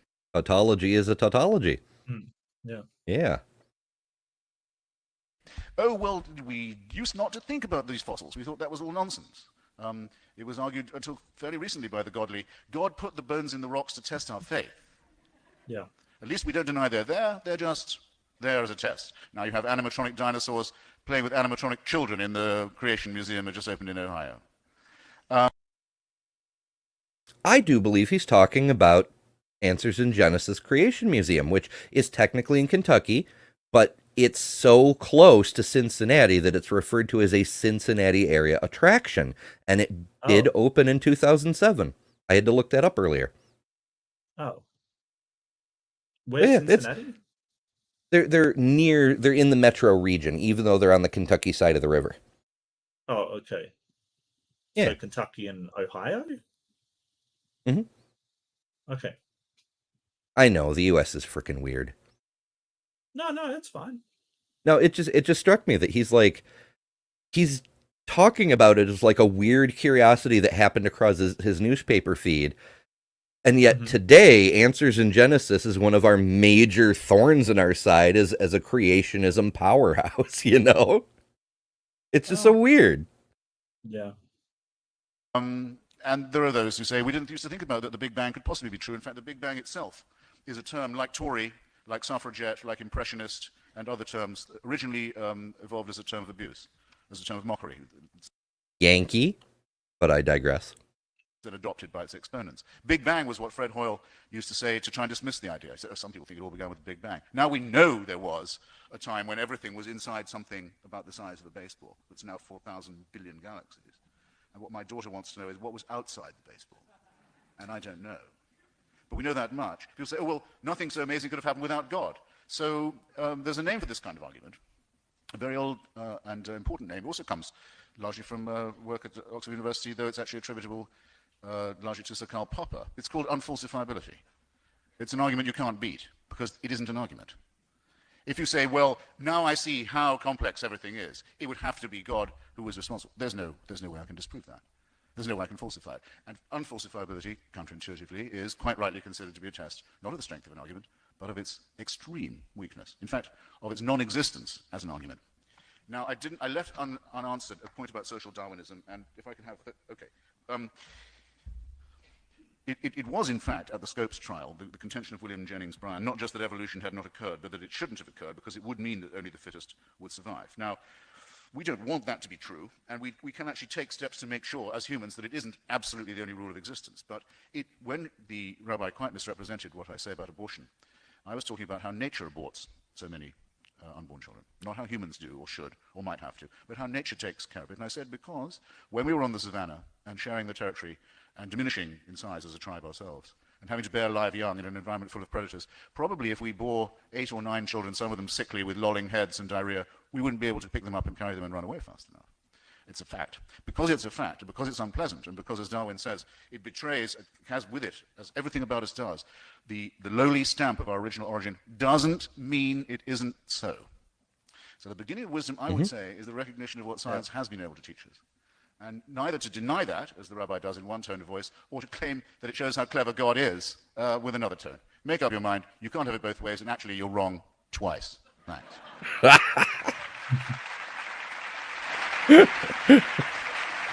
Wow. Not what I was expecting, but I dig it. Wow. Yeah, absolutely.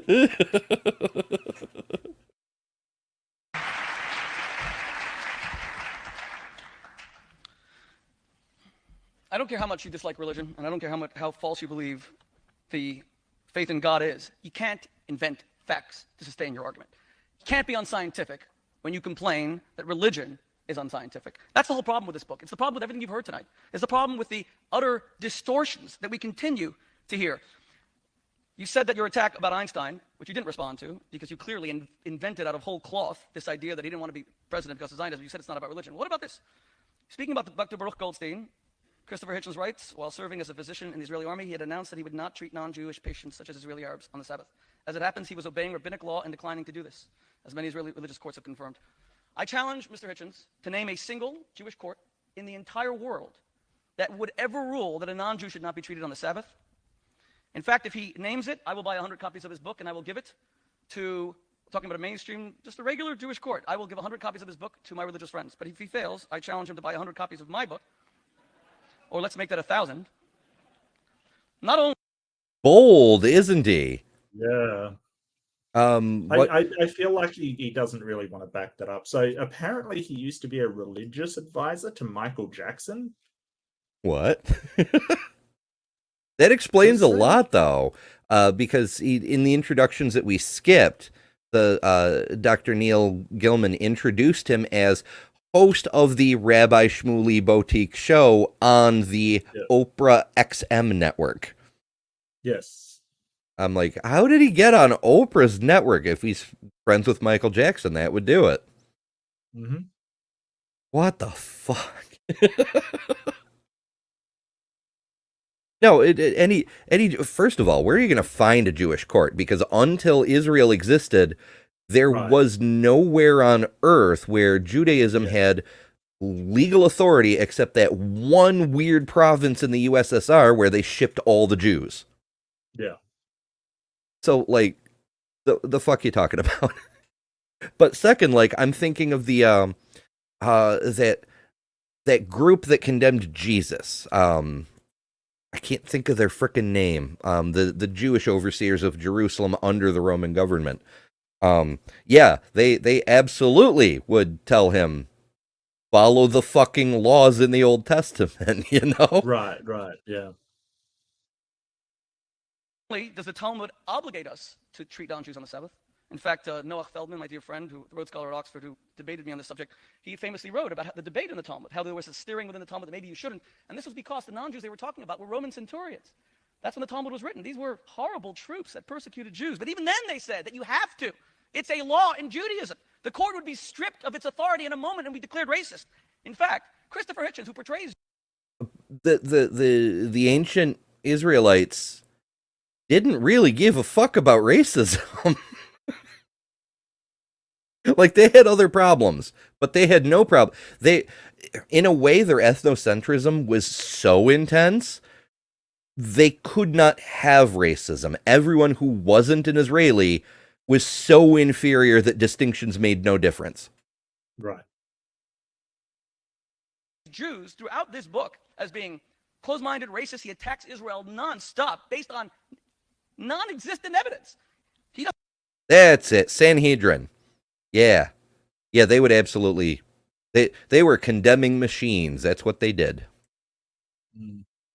And plus he condemned, Hitchens condemned Muslims a lot heavily than he condemned Israel. Let me give you the tip right now.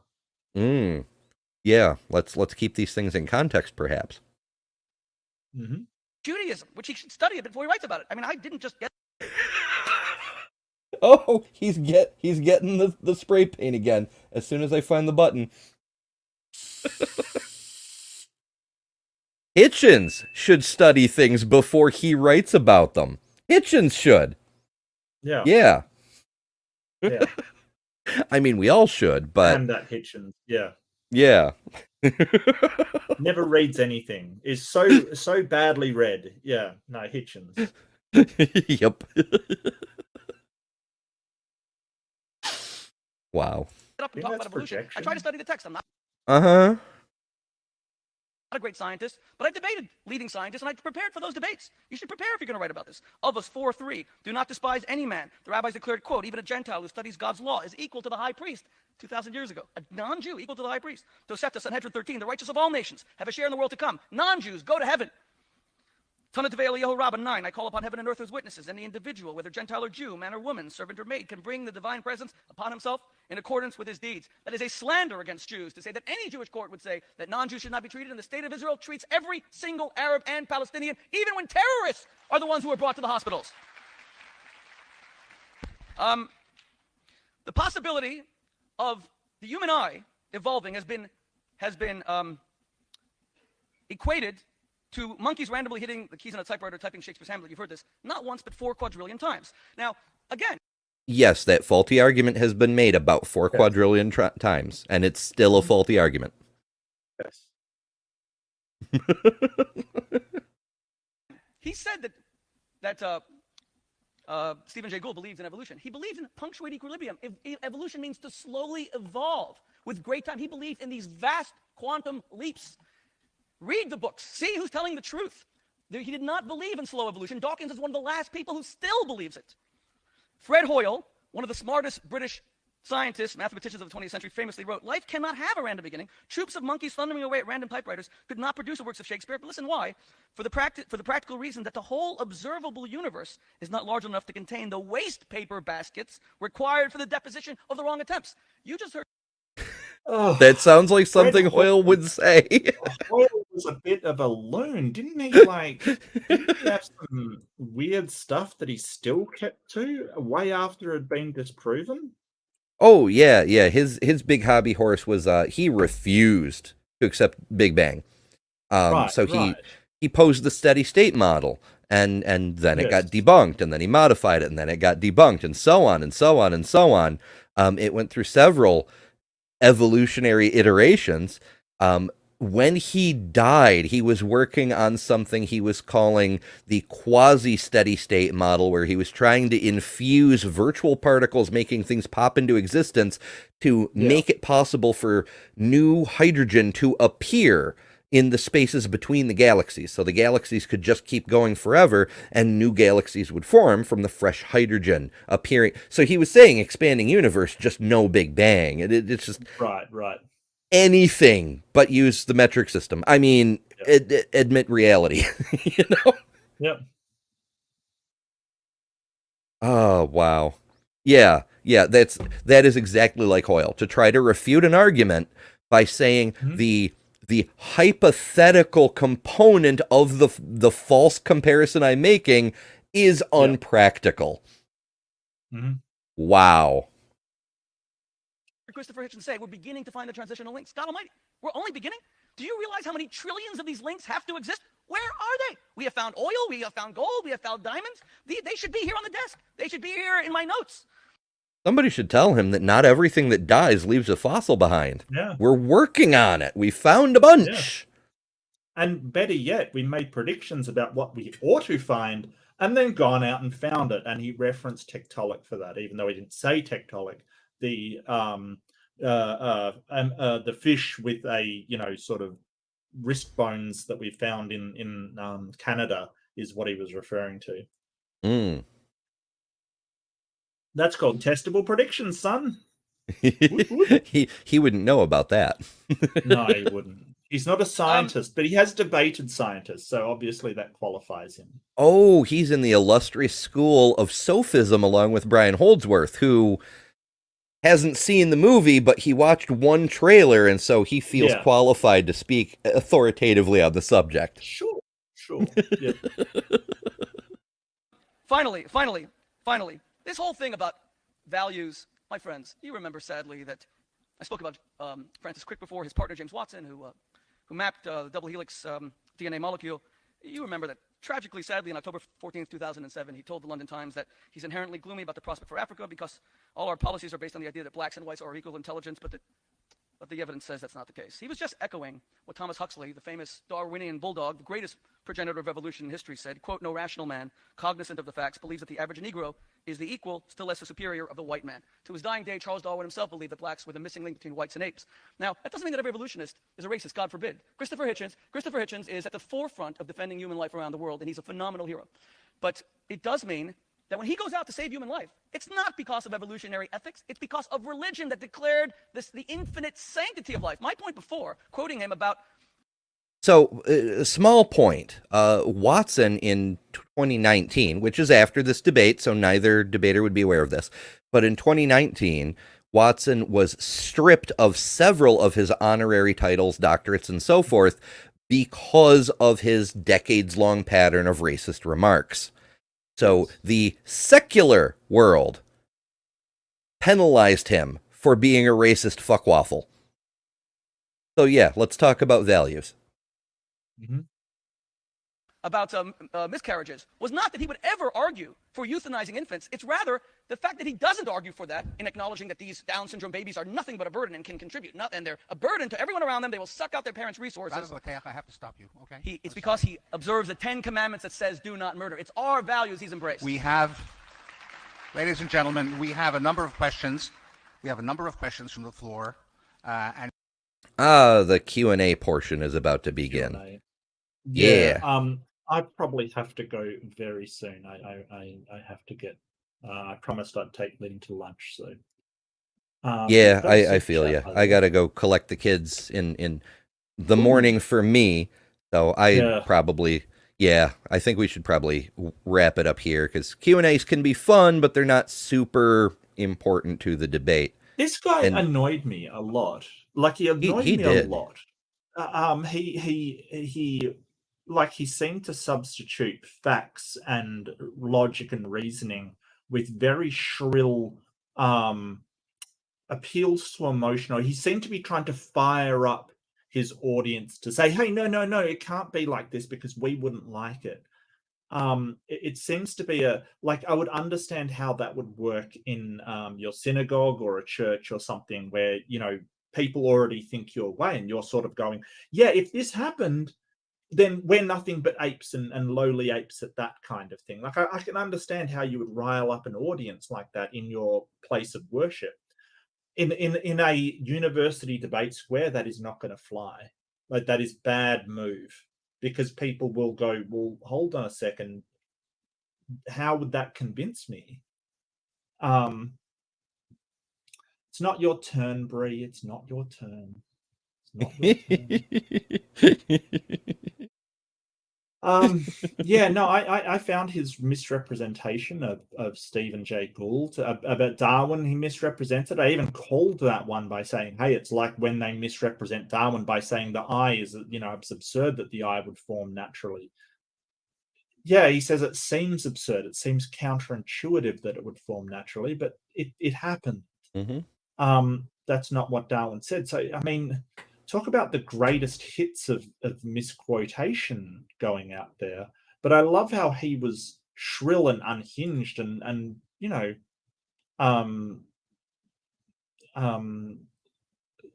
Hitch, to his credit, is just calm and rational and logical. And I felt like he's trying to get Hitchens wound up by saying all this stuff about his book in a very crude way. You think that we should throw away Down syndrome babies? Does that even need a justification? Like, do you even need to address that? Like, he addressed it slightly and said, hey, I was talking about how nature aborts babies that are bad, that we miscarriage if the fetus is in a bad condition.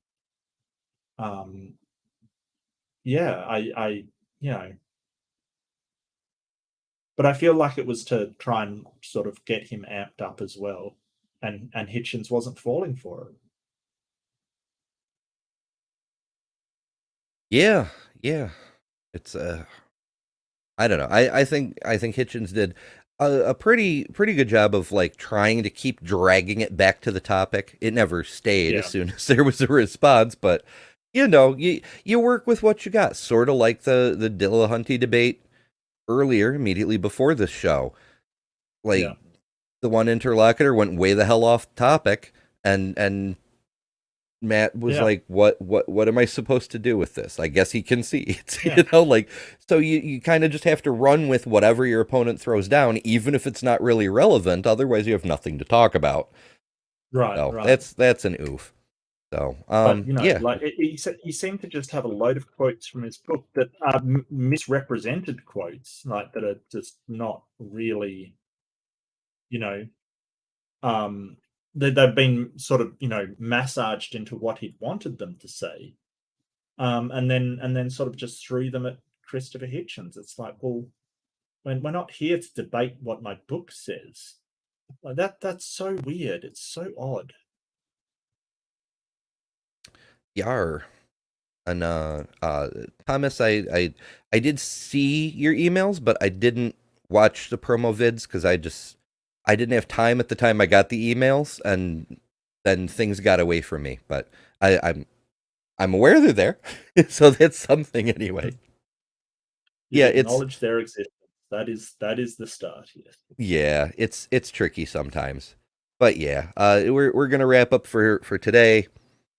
Thank you guys all for coming, for hanging with us, for posing points, for the math stuff. 1 to the 3 millionth power is still 1.